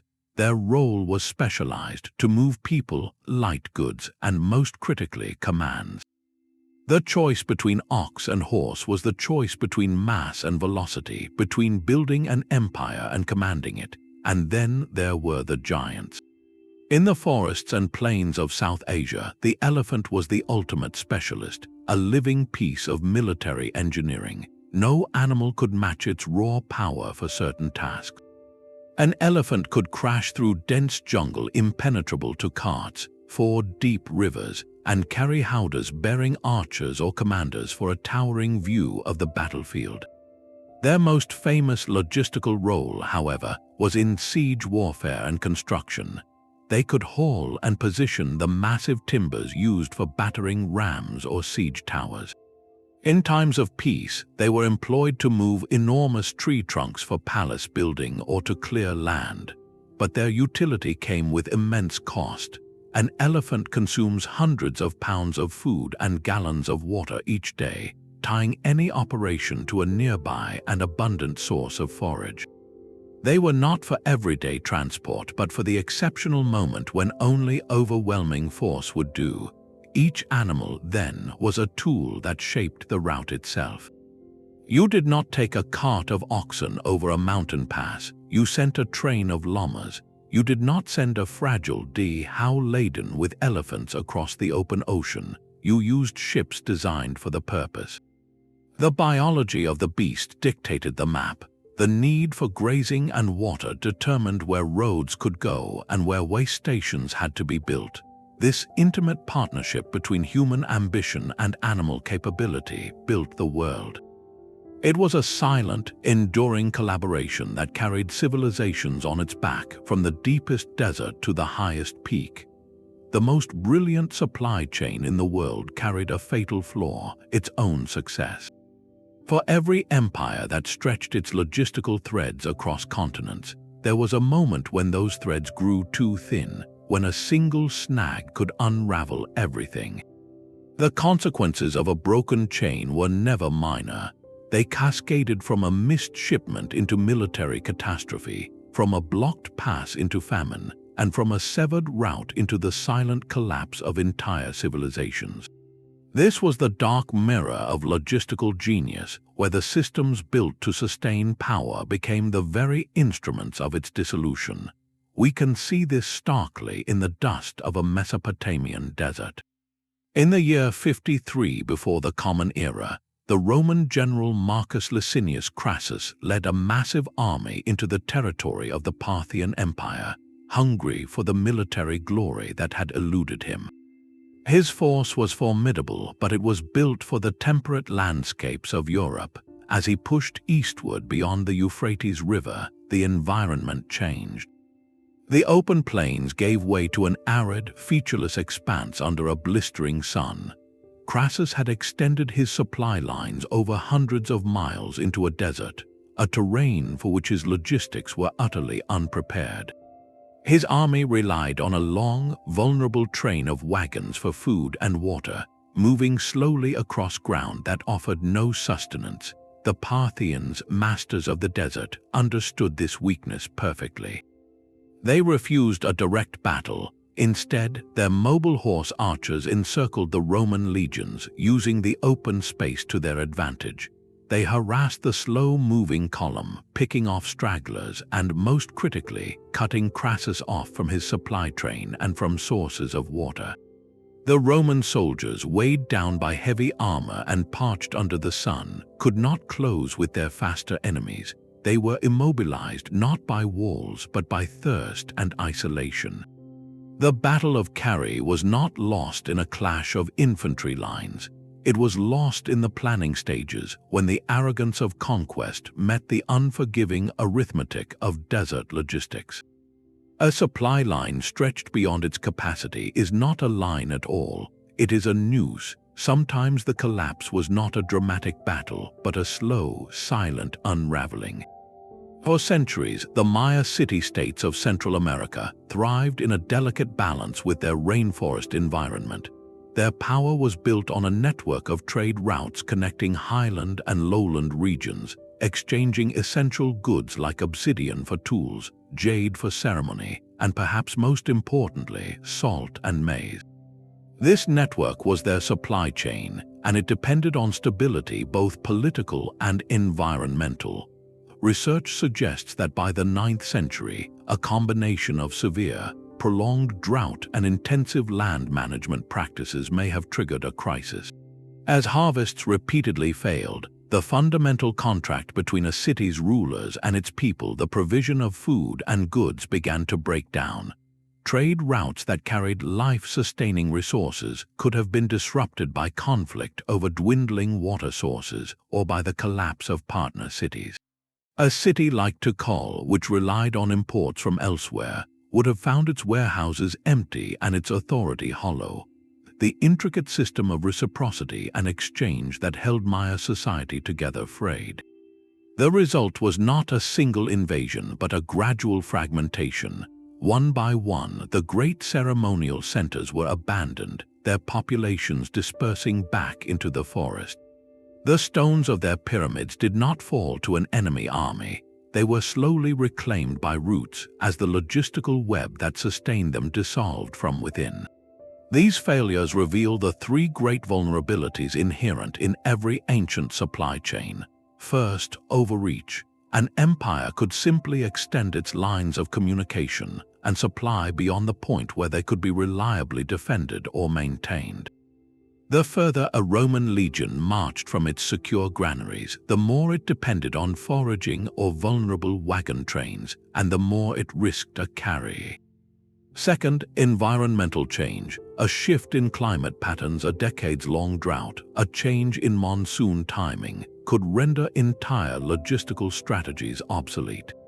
A network of canals might run dry.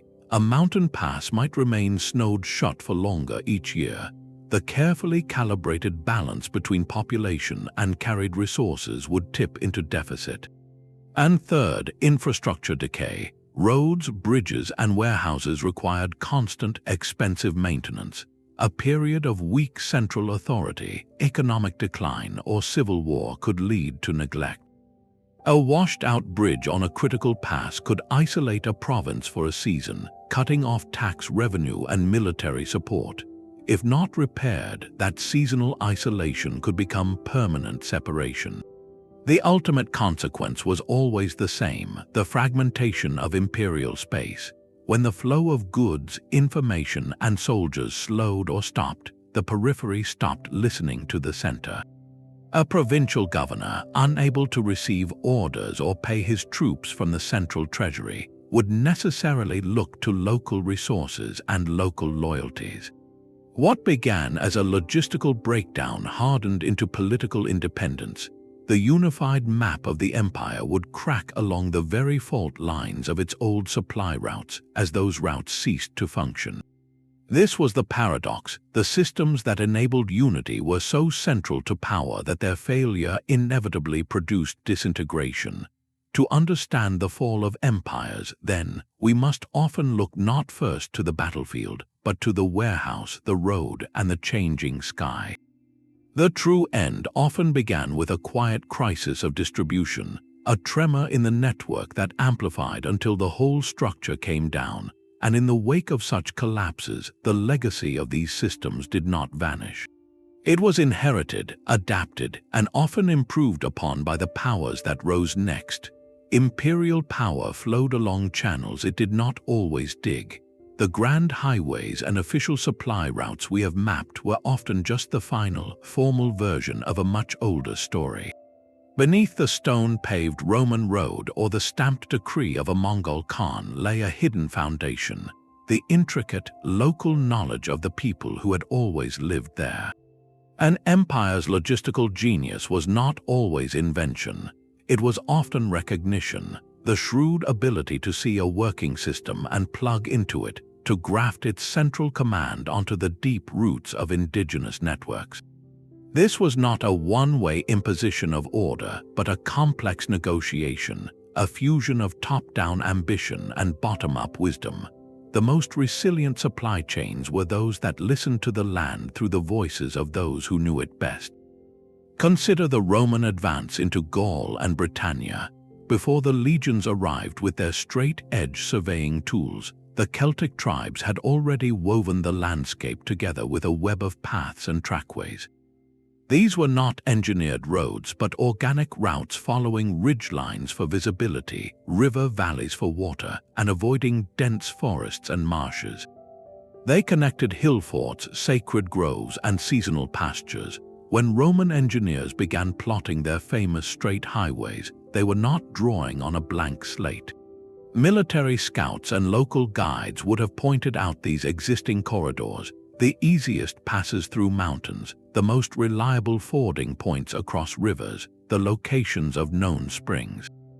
The Roman via often formalized and improved these ancient tracks, paving them, straightening sections for speed, and bridging gaps.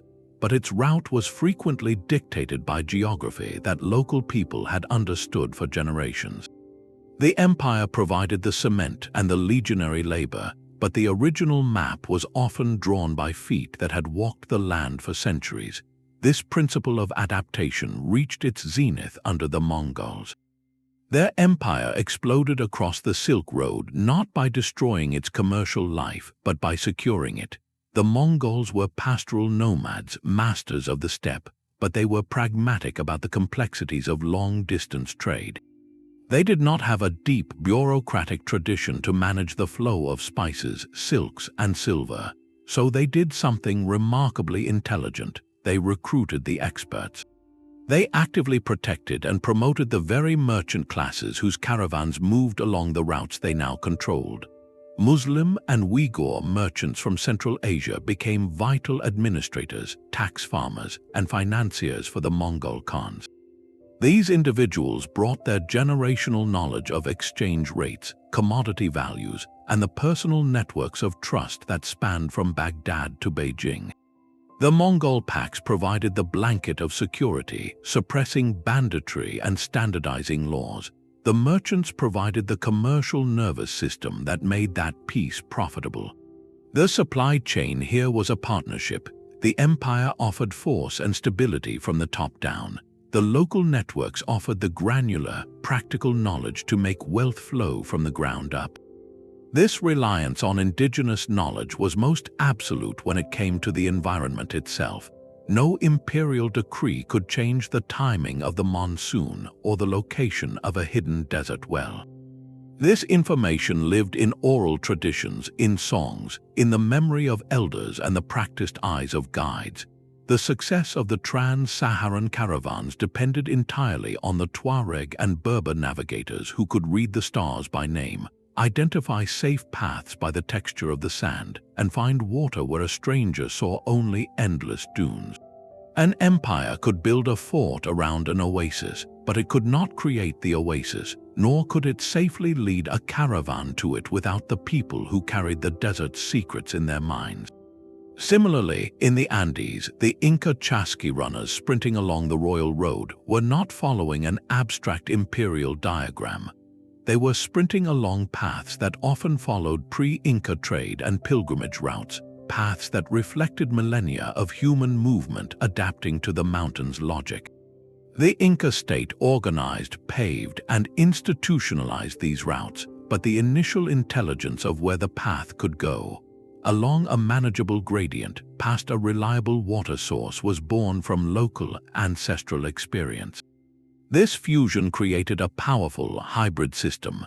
The empire provided scale, coordination, and resources for large-scale projects, paving the road, building the warehouse, garrisoning the pass.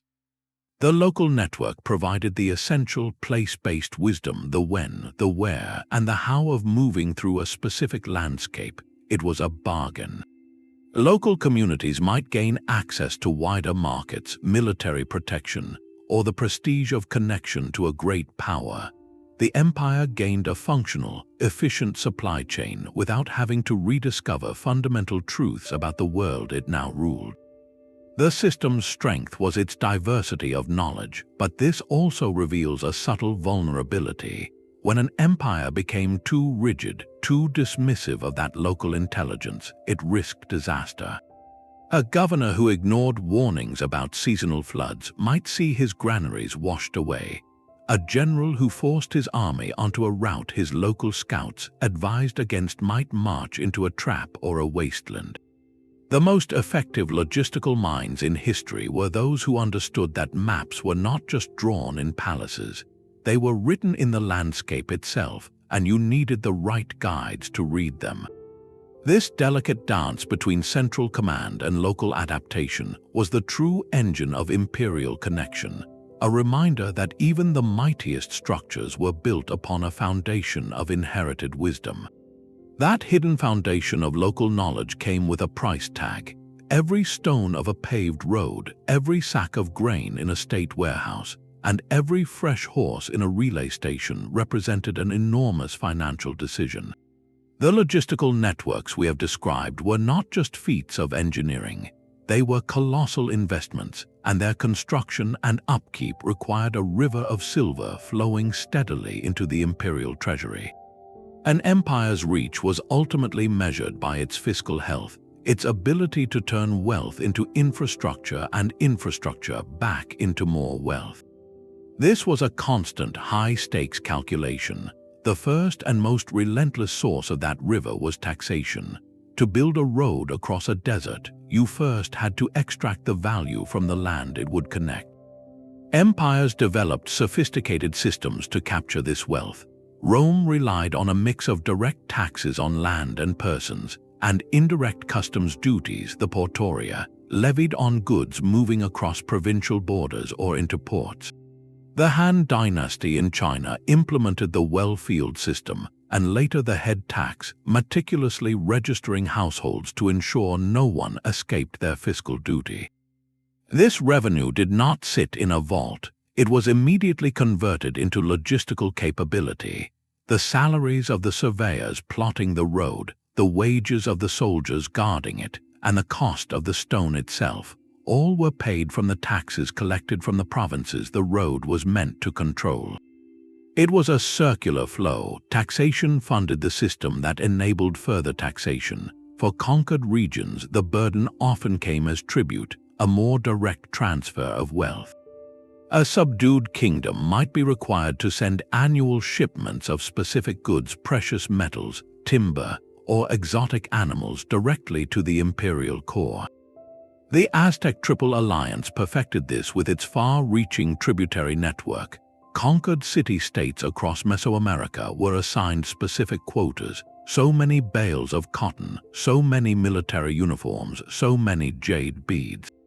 This system bypassed the market entirely, funneling raw materials and finished goods straight into the Aztec capitals to support the elite, the military, and the grand ceremonial projects that displayed their power. Tribute was logistics by decree, turning the productive capacity of a vast region into a direct supply line for the heart of the empire. When taxation and tribute were insufficient or too slow, empires turned to more direct control of value through state monopolies.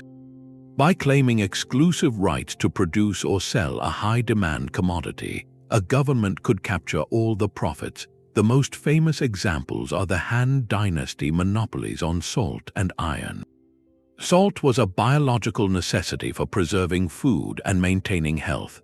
Iron was the key to agricultural tools and weapons. By controlling the wells, mines, furnaces, and distribution, the Han state guaranteed itself a massive, predictable income stream. This revenue was explicitly used to fund the military campaigns that expanded the frontier and to build the infrastructure, like walls and granaries, to secure it. The state became the sole supplier, and every purchase filled the imperial coffers dedicated to imperial projects. With this revenue stream established, emperors and their advisors faced daily decisions of cost and benefit. Building a 2,000-mile road through mountains was not an act of vanity, it was a spreadsheet calculation. Would the increased tax revenue from the newly connected province, the faster military response times, and the stimulated trade outweigh the astronomical upfront cost and the perpetual expense of maintenance? If the answer was yes, the legions would march and the engineers would follow. If the answer was no, the frontier remained a fuzzy line on a map. This analysis dictated strategy. It explains why Rome invested heavily in the sea lanes to Egypt. The grain was vital, but might outsource the caravan trade across the Sahara to private Maori tribes. The state focused its finite resources on the logistical lines that were existential, while allowing entrepreneurial merchants to assume the risks and costs of less critical, if still valuable, commerce. The subsidization of the Roman grain fleet, the Annona, is the ultimate case study. The state didn't just tax merchants, it paid them. It offered contracts, tax immunity, and even citizenship to shipowners who committed their vessels to the grain run. Why? Because the benefit a stable, fed Rome was incalculable. The cost of the subsidy was seen as a preventative measure against the far greater cost of urban riot and political collapse. The fiscal health of the empire was directly tied to the uninterrupted flow of that one supply chain. Conversely, we can see the decay of empire in the neglect of infrastructure. When tax collection faltered due to corruption, plague, or shrinking borders, the treasury's river ran dry. The first things to be cut were often the non-essential maintenance budgets. A road left unrepaired became a rutted track, slowing all movement. A Mancio way station, stripped of its funding, would fall into ruin, breaking the chain of travel. The state might try to shift costs, forcing local communities to maintain their own stretches of road, but without central coordination and resources, the system fragmented. The logistical network that had once unified the empire began to disintegrate, not from invasion but from insolvency. The ability to move and supply was therefore the most visible expression of an empire's economic power. The paved highway and the deep water port were statements written in stone and silver, declaring, "We can afford this." They were the physical manifestation of a successful tax base, of controlled resources, and of shrewd fiscal management. When that financial foundation cracked, the roads and warehouses did not vanish overnight. They simply grew quieter as the wealth and will to use them faded away, leaving behind silent monuments to a calculus that no longer added up. Two worlds apart, yet facing the same impossible equation. At opposite ends of the Eurasian landmass, in the first centuries before and after the Common Era, two empires achieved a scale of power that demanded a logistical answer. Rome and Han China had never heard of each other, but they were solving identical puzzles: how to bind a continent-sized territory together with the fragile threads of grain, silver, and command. Their solutions reveal a stunning case of convergent evolution, where similar pressures bred brilliantly different adaptations. The Roman world was a sea surrounded by land.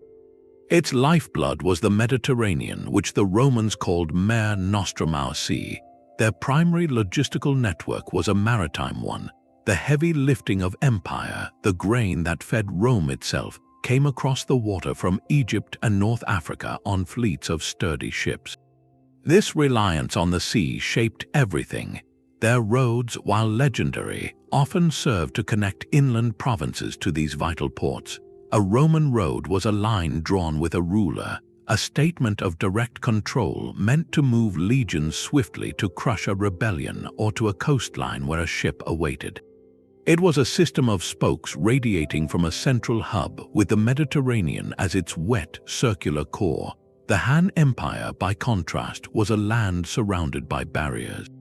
To its north lay the arid steppe and the Xiongnu Confederation. To the west, the towering Tibetan Plateau and the Taklamakan Desert. To the south, a dense jungle. Their core was the fertile river valleys of the Yellow River and the Yangtze. Consequently, the Han logistical genius flowed with the water.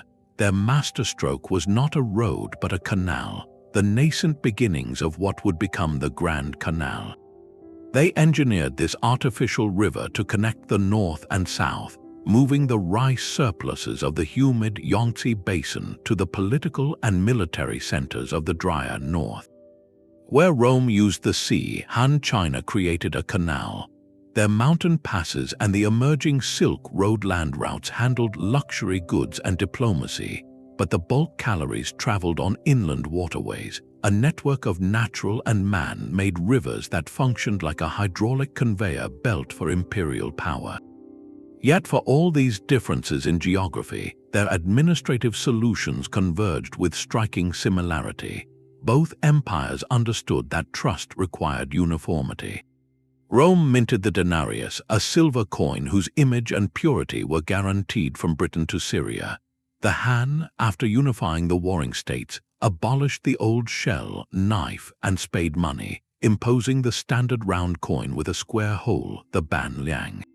In both cases, the message was the same: within our borders, value is singular and guaranteed by us.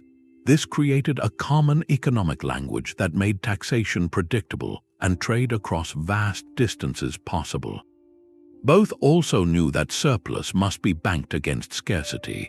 The Roman Horrea, those fortress-like granaries in Austria and every major city, had their direct counterpart in the Han Ever-Normal Granaries. The philosophy was identical: purchase grain when it was cheap and abundant after a harvest, store it in state warehouses, and release it to stabilize prices and feed the population during lean times or sieges. This was not charity, it was strategic risk management, a buffer against the famine that could topple a dynasty. And at the sharp end of this system stood the professional soldier, whose loyalty was a function of logistics. A Roman legionary expected his regular salary in denarii and his daily ration of grain, wine, and posca. His Han counterpart, a soldier in the standing army, relied on state-supplied millet, rice, and salt, paid for by the same tax grain stored in those ever-normal granaries. In both empires, the army was the largest single consumer of the supply chain. A general was as much a quartermaster as a tactician. The failure to deliver those rations didn't just mean hungry men. It meant mutiny, the unraveling of the frontier, and the collapse of the peace that made the entire system viable. This convergent evolution shows us that the core problem of empire was universal. Distance was the enemy, and stability was the prize. Whether you moved wheat by ship across a calm sea or rice by barge along a dug canal, the goal was identical: to create a continuous, reliable flow that turned scattered lands into a coherent whole. Rome looked outward to the sea it dominated. Han China looked inward to the rivers it connected. One used nature's highway, the other built its own, but both arrived at the same profound realization: power is not just conquered, it is delivered day after day in a sack of grain and a stamped coin. These systems left their signature on the earth itself. The proof of ancient logistics is not buried in dusty scrolls alone. It is written in the very ground we walk on, in stones worn smooth by countless feet, and in the silent cargo of ships that never reached port.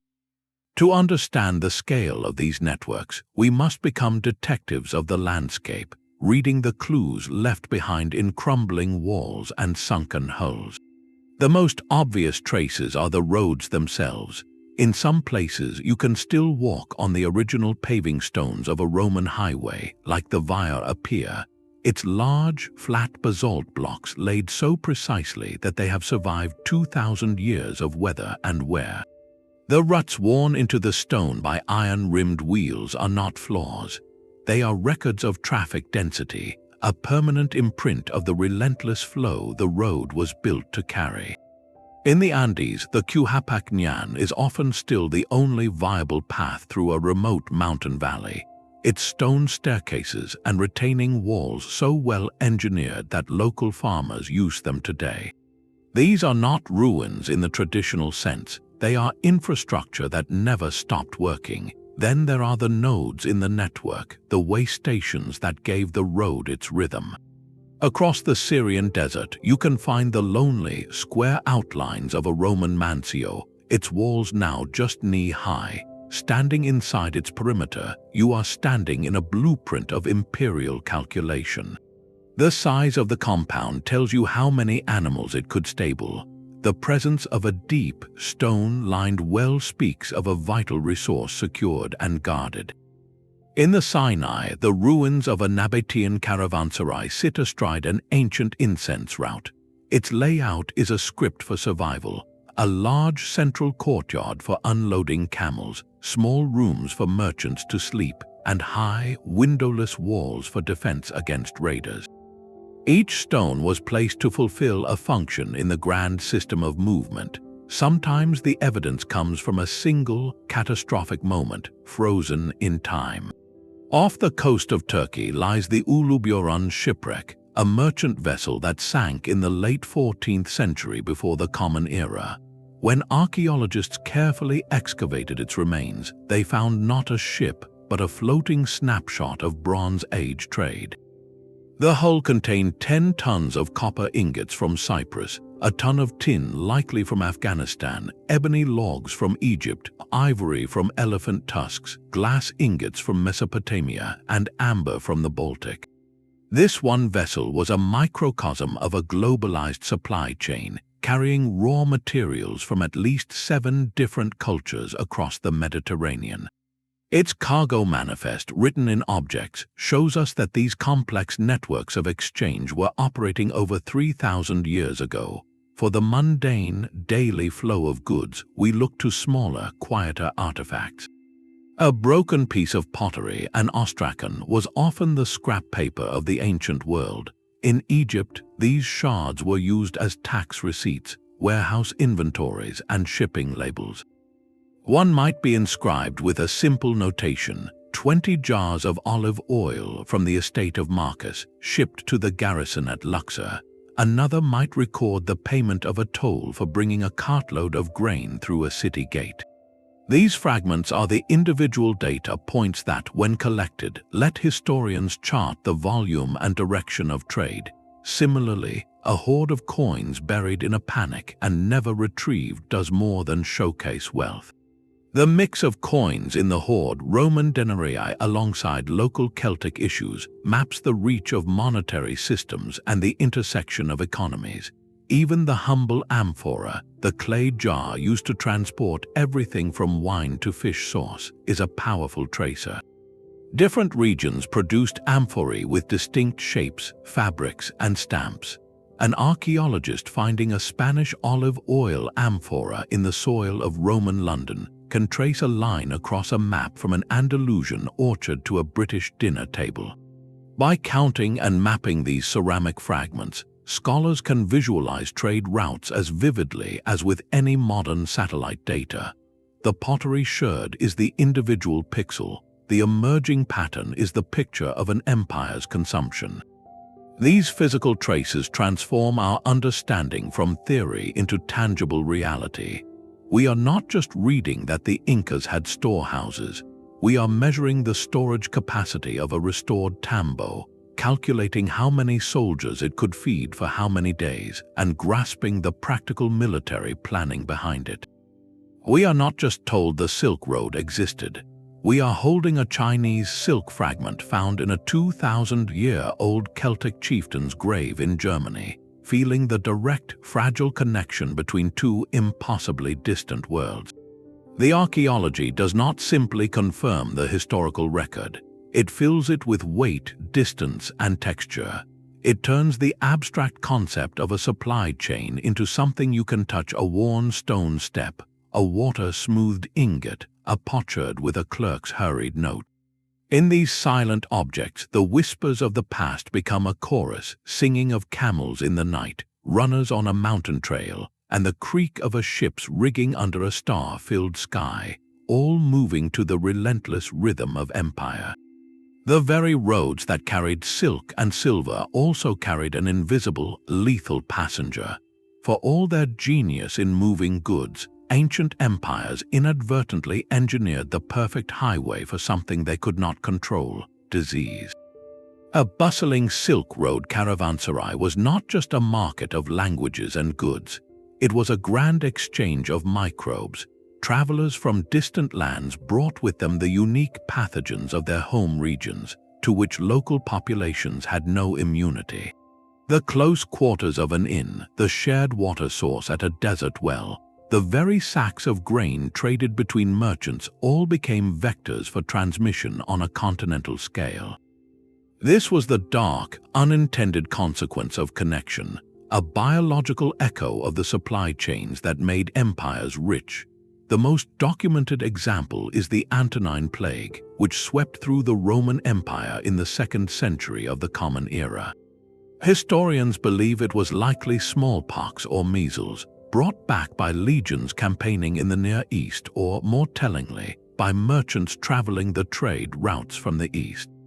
It entered through bustling ports like Alexandria and followed the empire's own magnificent roads and shipping lanes to every province. The plague did not just cause loss of life. It struck at the logistical heart of the state. Tax revenues plummeted as farmers fell ill and fields went untended. The army, that tightly packed instrument of Roman power, saw its ranks decimated, weakening frontier defenses. The careful, labor-intensive maintenance of roads, aqueducts, and granaries faltered as the workforce was depleted. An empire built on the precise movement of people and resources found itself crippled by the uncontrollable movement of a virus. This phenomenon was not unique to Rome. Centuries later, the same Silk Road networks are thought to have been the conduit for the bubonic plague that ravaged the Byzantine Empire in the 6th century. Each outbreak demonstrated a tragic irony. The very infrastructure that strengthened an empire also provided the channels for its profound vulnerability. Alongside disease, these routes facilitated a slower but equally transformative movement. People, supply chains demanded not just goods but the humans to manage them. Soldiers were stationed far from their homelands. Administrators were posted to distant provinces. Skilled artisans were relocated to work on imperial projects. Perhaps most significantly, merchants established diaspora communities in foreign ports and oasis cities. A Persian trader might settle in a Chinese city like Chang'an, while Sogdian merchants from Central Asia set up thriving colonies along the length of the Silk Road. These were not just commercial outposts. They became centers of cultural fusion where languages blended, religions were transmitted, and technologies were shared. Buddhism traveled from India to Central Asia and China along these merchant trails, carried by monks who walked the same mountain passes as the caravans. This constant, low-level migration of individuals and families slowly reshaped the demographic and cultural map of entire regions. Sometimes this movement was not voluntary. Empires frequently relocated conquered populations to break up resistance, to repopulate underdeveloped areas, or to provide skilled labor. The Assyrians were infamous for this policy, but nearly every major power practiced it to some degree. These forced migrations, while brutal, further scrambled the genetic and cultural makeup of empires, creating cosmopolitan urban centers that were both a strength and a potential source of unrest. The legacy of these biological and human flows is complex. On one hand, the spread of disease could deliver a shock from which a tightly stretched empire might not recover, exacerbating existing fiscal or political stresses. On the other, the intermingling of populations fostered incredible innovation and cultural richness, creating the interconnected world we recognize today.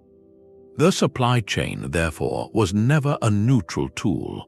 It was a living system that carried within it the seeds of both resilience and fragility, weaving empires together with threads of commerce, kinship, and at times contagion.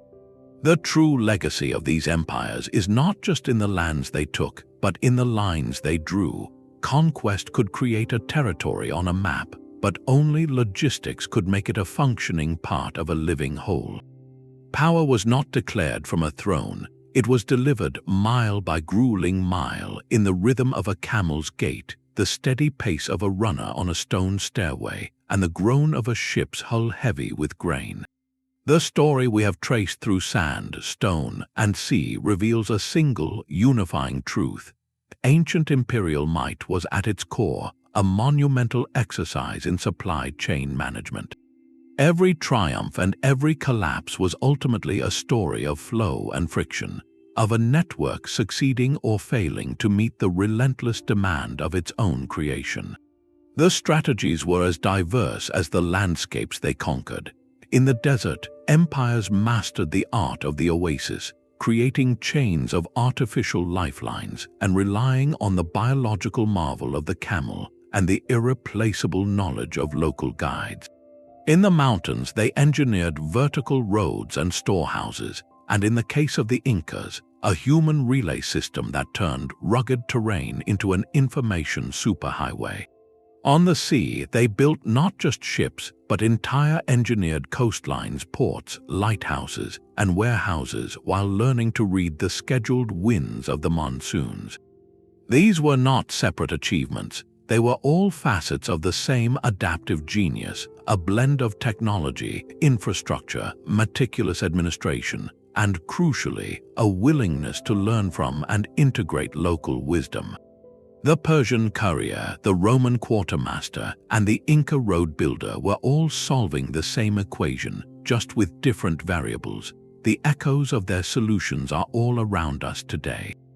The globalized world we live in, with its container ships tracing sea lanes and its digital networks moving data at light speed, stands on the foundations these ancient systems laid.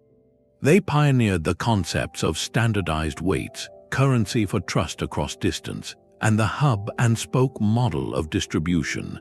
They grappled with the vulnerabilities of overextended lines and the economic shocks of disrupted trade. When you look at a modern map of shipping routes or flight paths, you are seeing a direct descendant of the Silk Road and the Roman grain fleet, a testament to the enduring human need to connect and move resources across the vast, empty spaces between us. That drive to overcome geographical barriers, to turn isolation into exchange, remains one of our most defining traits. It is a story of ingenuity written in worn stone and forgotten trade winds, reminding us that the greatest monuments are often not the temples left behind, but the paths that led to them. If you found this journey through the hidden arteries of history fascinating, there are countless more stories of innovation and adaptation waiting to be discovered. Consider exploring more of our content to see how other civilizations solved the puzzles of their time and how those solutions still shape our world today.